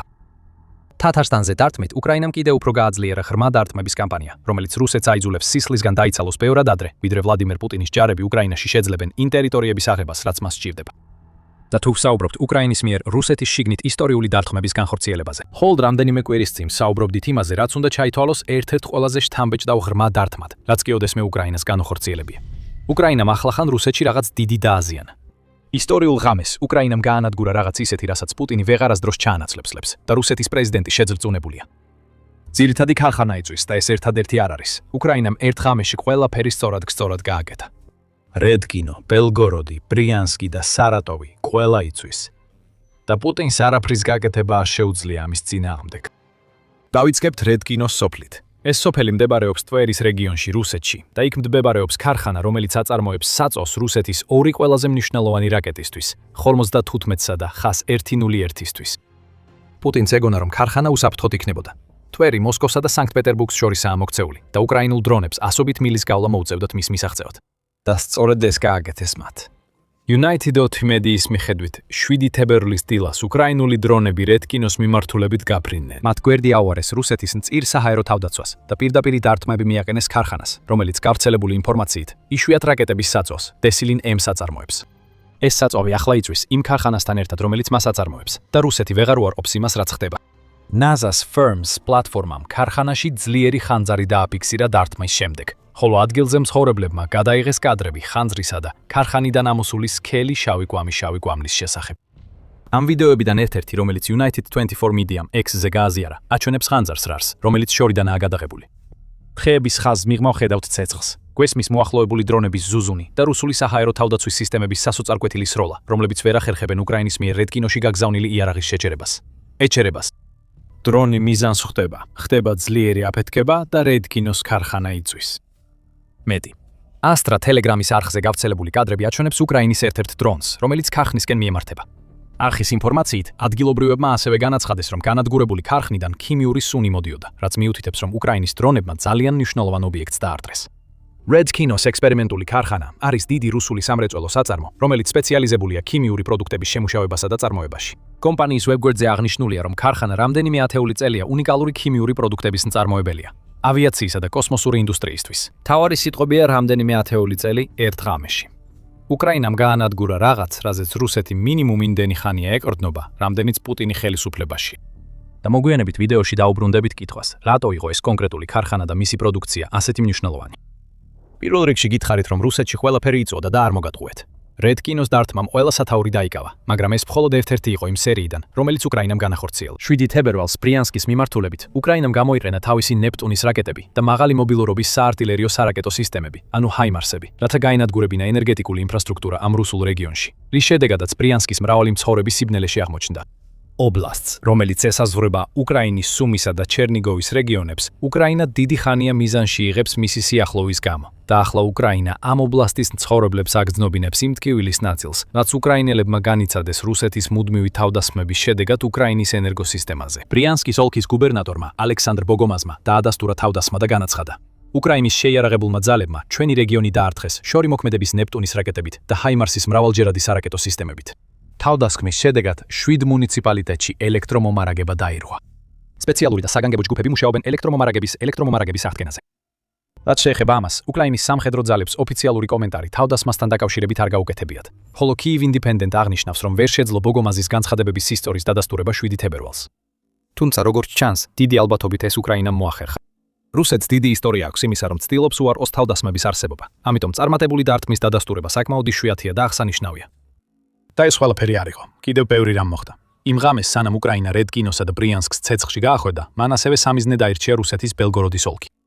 ბელგოროდი, რომელიც ასევე იმ რეგიონებს შორისაა, რომლებიც უკრაინისა და რუსეთის საზღვარზე მდებარეობს, მასიური საარტილერიო ცეცხლის ქვეშ მოექცა, რამაც სერიოზული ზიანი გამოიწვია, როგორც როიტერსი, ბელგოროდის გუბერნატორ ვიაჩესლავ გლატკოვზე დაკრდნობით იუწყება. ტერმა დაბომბა მშვიდობიანი ქალაქი ბელგოროდი. ყველა მიცის, რომ ჩვენ არ გვაქვს სამხედრო ობიექტები. სერიოზული ზიანია მიყენებული. მე გარეთ გავედი, რომ იმეხედა, განაცხადა გლატკოვმა ბელგოროდის მოსახლეობისთვის მიმართვისას. ეს არაგულწრფელი განცხადებაა. გლატკოვი ამტკიცებს ბელგოროდის უდანაშაულობას, მაშინ როცა რუსეთი აგრძელებს ისეთი რაკეტების გაგზავნას, როგორიცაა 101, რომელზეც მოგვიანებით ვიდეოში ვისაუბრებთ, უკრაინის ენერგეტიკული ინფრასტრუქტურის დასარტყმელად. რუსეთმა ენერგოობიექტები სამხედრო სამიზნეებად აქცია. უკრაინა უბრალოდ ასწავლის პუტინს, რას ნიშნავს ეს სინამდვილეში მისი ხალხისთვის. უკრაინის პრეზიდენტმა ვოლოდიმირ ზელენსკიმ ასევე უარყო გლატკოვის განცხადებები უკრაინის თავდასხმებზე რუსეთის ენერგეტიკულ ინფრასტრუქტურაზე. როდესაც 8 თებერვალს კითხეს, აქვს თუ არა უკრაინას რესურსი, რომ ენერგოინფრასტრუქტურას დაესხას თავს სამხედრო ობიექტებზე ადრე, ზელენსკიმ თქვა, რომ ეს ერთი და იგივეა. ჩვენ არჩევანის გაკეთება არ გვიწევს, სამხედრო ობიექტებს დავარტყათ თუ ენერგოინფრასტრუქტურას. ის ხიდის ამ ენერგიას, პუტინი ყიდის ნავთობს, ასე რომ ეს ენერგეტიკული ობიექტია თუ სამხედრო ობიექტი. პატიოსნად რომ თქვათ, ეს ერთი და იგივეა. ის ყიდის ნავთობს, იღებს ფულს, აბანდებს მას იარაღში და ამ იარაღს იყენებს უკრაინელების მოსაკლავად, განმარტა ზელენსკიმ. გლატკოვის განცხადებები სულ მცირე, გარკვეულ კონტექსტს აძლევს იმ შესაძლო მიზეზს, თუ რატომ დაადასტურა ბრიანსკის ოლქის გუბერნატორმაც უკრაინის დარტყმები ამ რეგიონში. რუსეთი ცდილობს უკრაინა ტერორისტულ სახელმწიფოდ წარმოაჩინოს მისი თავდასხმების გამო რუსეთის ენერგოსისტემაზე. ფარისევლობა ყველა ზღვარს ცდება. როგორც ევროპის პოლიტიკის ანალიზის ცენტრმა დეკემბერში აღნიშნა, უკრაინის ყველა 15 თბოელექტროსადგური დაზიანებულია ან განადგურებულია რუსეთის დარტყმებით. მხოლოდ 25 ნოემბერს განხორციელებულმა რუსეთის ერთმა სერიამ დარტყმებისა ელექტროენერგია წაართვა 40,000 ადამიანს კიევში, 21,000 დნიპროში, 20,000 ოდესაში, 13,000 ჩერნიგოვში და 8,000-ზე მეც ხარკოვში. ან ბრიანსკის და ბელგოროდის გუბერნატორები არ იცნობენ იმას, რასაც მათი საკუთარი ქვეყანა აკეთებს უკრაინაში. ან იციან და ცდილობენ უკრაინის თავდასხმები თავიანთ ოლქებში პროპაგანდისთვის გამოიყენონ. როგორც არ უნდა იყოს, ამას მნიშვნელობა არ აქვს. ბელგოროდის ენერგოინფრასტრუქტურაც იცვის და ახლა გეტყვით რამდენად მძიმედ. მაგრამ სანამ ამაზე უფრო დეტალურად ვისაუბრებთ, თქვენ უყურებთ სამხედრო შოუს. თუ ჯერ არ გაქვთ გამოწერა, ეხლა საუკეთესო დროა ამისთვის. დაუბრუნდეთ ბელგოროდს, კიევის ინდეპენდენტის 7 თებერვლის ანგარიშის მიხედვით. ბელგოროდში ელექტროენერგიის გათიშვები და ბლეკაუტები ფიქსირდებოდა მას შემდეგ, რაც უკრაინამ დარტყმა მიაყენა ოლქის ენერგოინფრასტრუქტურას. და ეს გათიშვები ერთჯერადი შემთხვევები არ ყოფილა. გამოცემა წეს, რომ ეს უკვე მესამე შემთხვევაა ერთ კვირაში, როდესაც მასობრივი ელექტროენერგიის გათიშვები ბელგოროდის ქალაქს შეეხო. უკრაინულმა რაკეტებმა რეგიონს ასევე დაარტყეს 3 თებერვალს და 6 თებერვალს. როგორც ჩანს, მიზანში ამოიღეს ლუჩის ტბო ელექტროსადგური, რომელიც ბელგოროდის სითბოს დაახლოებით 10%-ს ამარაგებს. რასაც აქ ხედავთ არის ის, რომ უკრაინა უკან აბრუნებს იმას, რასაც თავად იღებდა დიდი რაოდენობით. რუსეთის სარაკეტო თავდასხმები უკრაინის ენერგოობიექტებზე არ შეწყვეტება. აი, რატო ამოიღო უკრაინამ მიზანში Red Kino და ძალიან მალე დაუბრუნდებით იმას, თუ რატო არის ეს დარტყმა ჩვენთვის მნიშვნელოვანი. მაგრამ თუ პუტინი არ აპირებს უკრაინის ენერგოინფრასტრუქტურაზე თავდასხმების შეწყვეტას, მაშინ მან ასეთი ტიპის ინფრასტრუქტურა სამხედრო სამიზნედ აქცია. უკრაინა უბრალოდ ანალოგიურად პასუხობს და ამის შედეგად ბელგოროდის მოქალაქეები სიბნელესა და გამყინავ სიცივეში ვარდებიან. ზუსტად ისე, როგორც რუსეთი უკეთებს 10,000-ობით უკრაინელ მოქალაქეს. და უკრაინამ ასევე დაარტყა ჯარისკაცების კონცენტრაციას ბელგოროდში, როგორც უკრაინის შეიარაღებული ძალების გენერალურმა შტაბმა 7 თებერვალს გამოაცხადა. ამაზე მეტი დეტალი არ გვაქვს, მაგრამ ჩანს, რომ გლადგოვის მტკიცება თითქოს ყველა მიცის, რომ ბელგოროდში სამხედრო ობიექტები არ გვაქვს, ცდარი აღმოჩნდა. იმავე დღეს, როცა მან ეს თქვა, ალბათ მიხვდებით რას ვიტყვით შემდეგ. უკრაინა ჯერგე არ გაჩერებულ. ასევე 7 თებერვალს უკრაინულმა საინფორმაციო სააგენტომ UKR Informa გაავრცელა ინფორმაცია, რომ უკრაინის თავდაცვის ძალებმა დაარტყეს ბალაშოოს ნავთობის საწავს, რომელიც რუსეთის სარატოვის რეგიონში მდებარეობს. ამ დარტყმის შესახებ ბევრი არაფერი ვიცით, გარდა იმისა, რომ ის მოხდა, მაგრამ ამის მიზეზი აშკარა შიშია. რაც უფრო მეტ რუსულ ნავთობს გაანადგურებს უკრაინა, მით ნაკლები ნავთობი გადამუშავდება საწვავ პროდუქტებად, რომელსაც რუსეთის ოკუპანტები იყენებენ უკრაინაში. ჯავშან ტექნიკა და ტანკები საწვავის გარეშე ვერ იმუშავებენ, ისევე როგორც თვითმფრინავები, რომლებსაც ავიაციის საწვავი სჭირდებათ, რომელიც ნავთობისგან იწარმოება. და თუნდაც რუსეთს ამ საწავში არსებული ნავთობის ფრონტზე გაგზავნა არ ქონოდა განზრახული, მაინც ზარალდება. დამწვარი ნავთობი ვეღარ გაიყიდება და ვეღარ გამოიყენებენ საწვავის დასამზადებლად სარატოვის მოსახლეობისთვის. ბალაშეოს ნავთობის საწავი კიდევ ერთი სამიზნეა, რომელიც რამდენიმე ობიექტთან ერთად იწვიცვის და უკრაინისთვის ისტორიულ ღამეს აგვირგვინებს. სინამდვილეში ასე არ არის, რადგან კიდევ უფრო მეტია. რუსეთის მასშტაბით განხორციელებული დარტყმების გარდა, უკრაინამ ასევე დაუმიზნა რუს ოკუპანტებს საკუთარ ტერიტორიაზეც. ზაპოროჟიეში უკრაინის დარტყმამ გაანადგურა დრონების სარდლობა რივონოპელიას დასახლების მახლობლად. უკრაინამ ასევე გაანადგურა კიდევ ერთი რუსი ჯარისკაცების კონცენტრაცია ახლომდებარე დოროსნიანკაში. იალტაში, რომელიც დონეცკის რეგიონს ეკუთვნის, უკრაინამ დაარტყა რუსულ სარემონტო დანაყოფს. და ასევე დონეცკში, უკრაინამ გაანადგურა კიდევ ერთი დრონების სარდლობა მიკოლაევკაში, ასევე მრავალჯერადი გაშვების სარაკეტო სისტემა, რომელიც რუსეთს პოლტავკაში ხავდა განთავსებული. ორივე ამ რეგიონში, რაც უფრო მეტ ჯარისკაცს, დრონსა და ტექნიკას ანადგურებს უკრაინა, მით ნაკლებად ინტენსიური ხდება რუსეთის შეტევები. ნაკლებად ინტენსიური შეტევები ნიშნავს რუსეთისთვის ტერიტორიული მიღწევების შენელებას, თუ საერთოდ შეძლებს რაიმეს მიღწევას. გითხარით, რომ 7 თებერვალი უკრაინისთვის ისტორიული ღამე იყო და ამას გულისხმობდით. რუსეთი იწვის, ოკუპანტები განადგურდნენ. ერთი ღამის განმავლობაში უკრაინამ დაამტკიცა, რამდენად მყიფეა რუსეთის საჰაერო თავდაცვა, როდესაც დარტყმებს ქირურგიული სიზუსტით ახორციელებდა, რაც ყოველივე დაასუსტებს პუტინის საომარ ძალისხმევას. და ეს გვაბრუნებს პირდაპირ Red Kino-სთან და იმ დასახლებაში რაკეტის საწვავის საწარმოზე თავდასხმასთან. გაიხსენეთ ვიდეოს დასაწყისი. გითხარით, რომ უკრაინამ გაანადგურა ქარხანა, რომელიც 10 წლეულებია მუშაობს, და ეს ქარხანა აწარმოებდა ისეთ რამეს, რასაც პუტინი ვერ ჩაანაცვლებს. ეს რაღაც არის დეზილინ M. ეს მაღალი ენერგიის საწვავის კომპონენტი აბსოლუტურად აუცილებელია ძრავების მუშაობისთვის.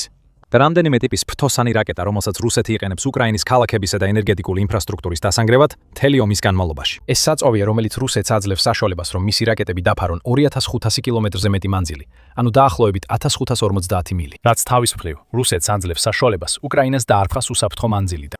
გარდა ამისა, დესილინ M-ს ასევე აქვს საინტერესო თვისება, რომ არ იყინება ტემპერატურაზე დაახლოებით -50 გრადუს ცელსიუსზე დაბლა, ანუ დაახლოებით -58-58 გრადუს ფარენჰაიტზე. ეს არის ცივი ამინდის საწვავი, ცივი ამინდის ქვეყნისთვის და ის სრულიად შეუცვლელია რუსეთისთვის. უკრაინამ უბრალოდ დაწვა ქარხანა, რომელიც ამ საწვავს აწარმოებს. რაკეტების მიმართულებით რას ნიშნავს ეს, ამას ცოტა ხანში დაუბრუნდებით. თუმცა Red Kino-s ქარხანაზე დადარტყმა კიდევ უფრო მასშტაბურია, ვიდრე ერთი შეხედვით ჩანს. გარდა იმისა, რომ აწარმოებს უნიკალურ საწვავს, რომელსაც პუტინი ვერსად სხვაგან ვერ მიიღებს, ეს ქარხანა ასევე აწარმოებს სტრატეგიულ მასალებს რუსეთის ავიამშენებლობისთვის. საუბარია სილიციუმის კარბიდზე, რომელიც კომპოზიტური მასალების დასამზადებლად გამოიყენება, და ბორის ნიტრიდზე, რომელიც რუსეთს სჭირდება თავისი რაკეტების ძრავებისა და სხვა კომპონენტების კოროზიისგან დასაცავად. გარდა ამისა, ქარხანა აწარმოებს სპეციალურ სიცხეგამძლე ემალებს, რომელსაც რუსეთი თავის რაკეტებში იყენებს. ასე რომ პუტინმა მხოლოდ საწვავი არ დაკარგა, არამედ ქარხანა, რომელიც რუსეთის საჰაერო სტრატეგიის ყველა ასპექტისთვის აუცილებელია. მოდით დაუბრუნდეთ ამ სტრატეგიის მთავარ ასპექტს, რუსეთის სარაკეტო დარტყმებს უკრაინის წინააღმდეგ. როგორც usახელო სპუს წყარო უთხრა უკრინფორმს, სპუ აგდელებს სისტემურ დარტყმებს რუსეთის სამხუსეთის სამხედრო სამრეწველო კომპლექსის საკვანძო ობიექტებზე. დაზიანებული ქარხანა მნიშვნელოვანი რგოლია ფრთოსანი რაკეტების შექმნაში, რომლითაც რუსეთი უკრაინას ესხმის თავს. მისი მუშაობის თუნდაც დროებითი შეჩერება ართულებს სარაკეტო საწვავის წარმოებას და ამცირებს მტრის შესაძლებლობას, შეინარჩუნოს ჩვენი ქალაქების დაბომბვის ინტენსივობა. განცხადება მიანიშნებს, ვინ განახორციელა ეს თავდასხმა, მაგრამ მთავარი სიახლე აქ არის ფრთოსანი რაკეტების, განსაკუთრებით კი მძიმე დამთმელი ხას-101-ის შექმნის გართულება. ხას-101-11 მთავარი რაკეტაა, რომელსაც რუსეთი იყენებს უკრაინის წინააღმდეგ შორმანძილზე თავდასხმებისას. 2024 წელს რუსეთმა ეს რაკეტა გამოიყენა ომადდიძე, რომელიც უკრაინის ყველაზე დიდი ბავშვთა საავადმყოფოა. ასე რომ ნათელია, რატომ სურს უკრაინას მისი გამორიცვა. ხას-101 ასევე მუდმივად გამოიყენება რუსეთის სხვა მასშტაბურ სარაკეტო დარტყმებში უკრაინის წინააღმდეგ. პრავდას მიხედვით, მხოლოდ იანვარში რუსეთმა უკრაინის მიმართულებით სხვადასხვა ტიპის 158 რაკეტა გაუშვა, რაც დღეში დაახლოებით 5 რაკეტას შეადგენს. ამ რაკეტებიდან ყველა ხას-101 არ იქნებოდა, მაგრამ ზოგი ნამდვილად იყო და მათი წარმოებიდან ამოღება უკრაინისთვის ძალიან მნიშვნელოვანია. ხას-101 არის რაკეტა, რომელსაც რუსეთი ამტკიცებს, რომ აქვს სიზუსტის დიაპაზონი მხოლოდ 10-დან 20 მეტრი, ანუ დაახლოებით 32.8-დან 65.6 ფუტამდე. ის ექსპლუატაციაშია 2012 წლიდან და 2024 წლის პირველ ნახევარში. რუსეთმა შეიმუშავა მოდიფიცირებული ვერსია, რომელიც ორ საბრძოლო ქობინს ატარებს, რაც მას დარტყმის თვალსაზრისით ორჯერ უფრო მომაკვდინებელს ხდის. ხას-101-ის შეუძლია როგორც ჩვეულებრივი, ასევე ბირთვული ქობინის ტარება და ის შექმნილია დაბალ სიმაღლეზე ფრენისთვის, რაც უკრაინის საჰაერო თავდაცვის სისტემებისთვის მის ჩამოგდებას უკიდურესად ართულებს. ზოგიერთი წყაროს მიხედვით ის დიდ მანძილზე დაფრინავს. მაქსიმალური სიშორე 4500 კილომეტრია, ანუ თითქმის 2800 მილი. და ძლიერად აზიანებს სამიზნეს, რადგან მისი საბრძოლო ქობინი 400 კილოგრამს, ანუ 891 ფუნტს იწონის. და გახსოვდეთ, რომ რუსეთმა გაახლებინა ხას-101-ის ორიგინალური ვერსია, რაც ნიშნავს, რომ მისი ახალი ვერსია ორჯერ უფრო ძლიერია. უკრაინის საჰაერო თავდაცვის სისტემებს შეუძლიათ ამ რაკეტების ჩამოგდება. მათ ეს არაერთხელ გაუკეთებიათ, მაგრამ უკრაინის წარმატების მაჩვენებელი არასდროს იქნება სრულყოფილი. მაგალითად, 2025 წლის ოქტომბერში რუსეთმა უკრაინაში 270 რაკეტა გაუშვა. ამათგან უკრაინამ 146 ჩამოაგდო, რაც 54%-იან წარმატებას ნიშნავს. პროცენტი თვიდან თვედე იცვლება და ხშირად დამოკიდებულია იმაზე, რამდენი საჰაერო თავდაცვის რაკეტა და სისტემა აქვს უკრაინას ხელმისაწვდომი. მაგრამ აზრი ყოველთვის ერთია. უკრაინას ბევრად ურჩევნია, რომ რაკეტები, როგორიცაა KH-101 მწყობრიდან გამოიყვანოს, ვიდრე რუსეთმა ისინი მის ტერიტორიაზე გაუშვას და შემდეგ მათთან გამკლავება მოუწიოს. დარტყმამ რედკინოს ქარხანაზე ამ მიზანს მიაღწია. და თუნდაც ზიანი მხოლოდ დროებითი იყოს და ეს ჯერ ზუსტად არ ვიცით, ეს მაინც ნიშნავს, რომ რუსეთს დაუგვიანდება საწვავის კომპონენტების წარმოება, რომლებიც KH-101-ისთვის სჭირდება, ისევე როგორც მისი სხვა რამდენიმე რაკეტისთვის. დაგვიანება ამცირებს ზეწოლას. შემცირებული ზეწოლა ნიშნავს, რომ უკრაინის ქალაქებს შეუძლიათ აღდგენა, ხოლო მის ძალებს კონცენტრირება სახმელეთო რუსული ჯარების მოგერიებასა და მათ წინააღმდეგ ბრძოლაზე. მილიტანია კიდევ ერთ საინტერესო საკითხს აღნიშნავს თავის შეფასებაში უკრაინის იერიშზე, რედკინოზე. იმაზე დამოკიდებულია, თუ რას დაარტყა უკრაინამ წითელი კინოს ქარხანაში, რუსეთს შეიძლება 1 წელი დასჭირდეს, რომ ქარხანა კვლავ ამუშავდეს. 1 ხ-101 რაკეტის საწვავით შევსებას და დაახლოებით 1.5 ტონა დეზილინი სჭირდება. ასე რომ საწარმოო ხაზების გაჩერება პირდაპირ გავლენას ახდენს მტრის შესაძლებლობაზე, მოამზადოს ახალი მასიური იერიშები. სწრაფად სინთეზის განახლება შეუძლებელია, რადგან უნიკალური რეაქტორების წარმოებასა და მონტაჟს 6-დან 12 თვემდე სჭირდება, აღნიშნავს მილიტანი. გაითვალისწინეთ, რომ რუსეთი უკვე მოქმედებს დასავლეთის მძიმე სანქციების პირობებში. დეზილინ M-ის წარმოებისთვის საჭირო რეაქტორების დამზადება და მონტაჟი ჰაერიდან ვერ გაჩნდება. ისინი უნიკალურია და თუ მათი აშენებისთვის დასავლური კომპონენტები სჭირდება, რუსეთს შეიძლება ვერც კი შეძლოს მათი დამატებით წარმოება. წითელი კინოს ობიექტი უკვე გაწერილია დიდი ბრიტანეთისა და აშშ-ის სანქციებში. თუ ამ ობიექტმა ასევე თავად ააშენა რეაქტორები, რომელსაც იყენებს, და არ დაეყრდნოს სხვა რუსულ მწარმოებელს მათ დასამზადებლად, მაშინ განადგურებული რეაქტორები შეიძლება ვეღარასდროს შეიცვალოს. ეს საბოლოოდ იმას ნიშნავს, რომ ხას-101 სამუდამოდ გამოვა თამაშიდან. ასევე არ ჩანს, რომ რუსეთს ჰქონდეს დიდი მარაგები იმ რაკეტებისა, რომლებიც დამოკიდებული იყო დეზილინ M-ის წარმოებაზე. როგორც New York Times-მა 2024 წლის აგვისტოში გაავრცელა, რუსეთი უკვე იმ მდგომარეობამდე მივიდა, რომ რაკეტების მხრივ ხელიდან პივში იყო. გამოცემის თქმით, უკრაინაზე გამოყენებული ეს რაკეტები ხშირად ქარხნის ხაზიდან გამოსვლიდან სულ რამდენიმე კვირაში გამოიყენება. ნებისმიერი წარმოების შეჩერება აჩერებს ამ ნაკადს, რაც ასევე აჩერებს თავდასხმებს. ეს დასკვნა გაკეთდა KH-101-ის გამოკვლევის შედეგად, რომელმაც დაარტყა ბავშვთა საავადმყოფოს, რომელიც ვიდეოში ადრე ვახსენეთ. რაკეტა დამზადებულია 2024 წლის მეორე კვარტალში, როგორც ამტკიცებენ დამიენის კონფლიქტური შეიარაღების კვლევის ჯგუფის წარმომადგენლები. 2024 წელს, რაც ნიშნავს 1 აპრილიდან 30 ივნისამდე, 2024 წლის განმავლობაში. და იმის გათვალისწინებით, რომ თავდასხმა მოხდა 8 ივლისს, ეს ნიშნავს, რომ რაკეტა დამზადდა დარტყმამდე 8 დღიდან 12 კვირამდე პერიოდში. როგორც ჩანს, უკრაინამ პუტინს სერიოზული ლოგისტიკური პრობლემა შეუქმნა. კერძოდ, ეს პრობლემები სწორედ SPUM შექმნა. უკრინფორმი ამბობს, რომ SPUS ალფა სპეციალური ოპერაციების ცენტრის დრონებმა დაარტყეს RedKinos ქარხანას. ჩვენ არ ვიცით, ალფას დანაყოფი ასევე მონაწილეობდა თუ არა სხვა მრავალ დარტყმაში, რომელთაც ჩვენ გავაშუქეთ. თუმცა როგორც ჩანს, შეიძლება უსაფრთხოდ ვივარაუდოთ, რომ SPUS ხელი შეიძლება ერია მათშიც. თუ არა უშუალო დარტყმებში, მაშინ დრონების ან დაზვერვის მიწოდებაში, რაც დარტყმებისთვის იყო საჭირო. რა თქმა უნდა, რუსეთი თავს ისე აჩვენებს, თითქოს RedKinoში არაფერი მომხდარა. რუსეთის თავდაცვის სამინისტრო მხოლოდ იმას აცხადებს, რომ მისმა საჰაერო თავდაცვამ 7 თებერვლის ღამეს უკრაინის 4 დრონი გაანადგურა, მაგრამ კადრები სიმართლეს აჩვენებს. უკრაინამ საკუთარი მფრინავი სანქციები გამოიყენა, რათა გაანადგურა ქარხანა, რომელიც პუტინისთვის შეუცვლელია. და ეს იმ ღამეს გააკეთა, როცა რამდენიმე რუსული რეგიონი იწოდა. ენერგეტიკული ინფრასტრუქტურა განადგურებულია, რუსული ჯარების კონცენტრაციები აღარ არსებობს, ნავთობი იწვის და თუ უკრაინამ RedKinoში ოქროს ძარღვს მიაგნო, KH-101 შეიძლება მალე საერთოდ გაქრეს ასპარეზიდან. უკრაინისთვის ეს ისტორიული ღამე დარტყმების მხრივ სულაც არ არის პირველი შემთხვევა, როცა მან რუსეთს აგრძნობინა რა მოხდება თუ პუტინი გააგრძელებს უკრაინის ენერგეტიკულ ინფრასტრუქტურაზე თავდასხმებს.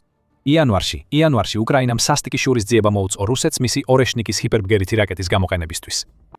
გაიგეთ მეტი ამ დარტყმის შესახებ და რატომ მოხდა ის ჩვენს ვიდეოში. თუ მოგეწონათ ეს ვიდეო, აუცილებლად გამოიწერეთ The Military Show, რომ მიიღოთ მეტი ინფორმაცია უკრაინის დამანგრეველი შორ მანძილზე შეტევების შესახებ რუსეთში და ოკუპირებულ ტერიტორიებზე. და მადლობა როგორც ყოველთვის ყურებისთვის.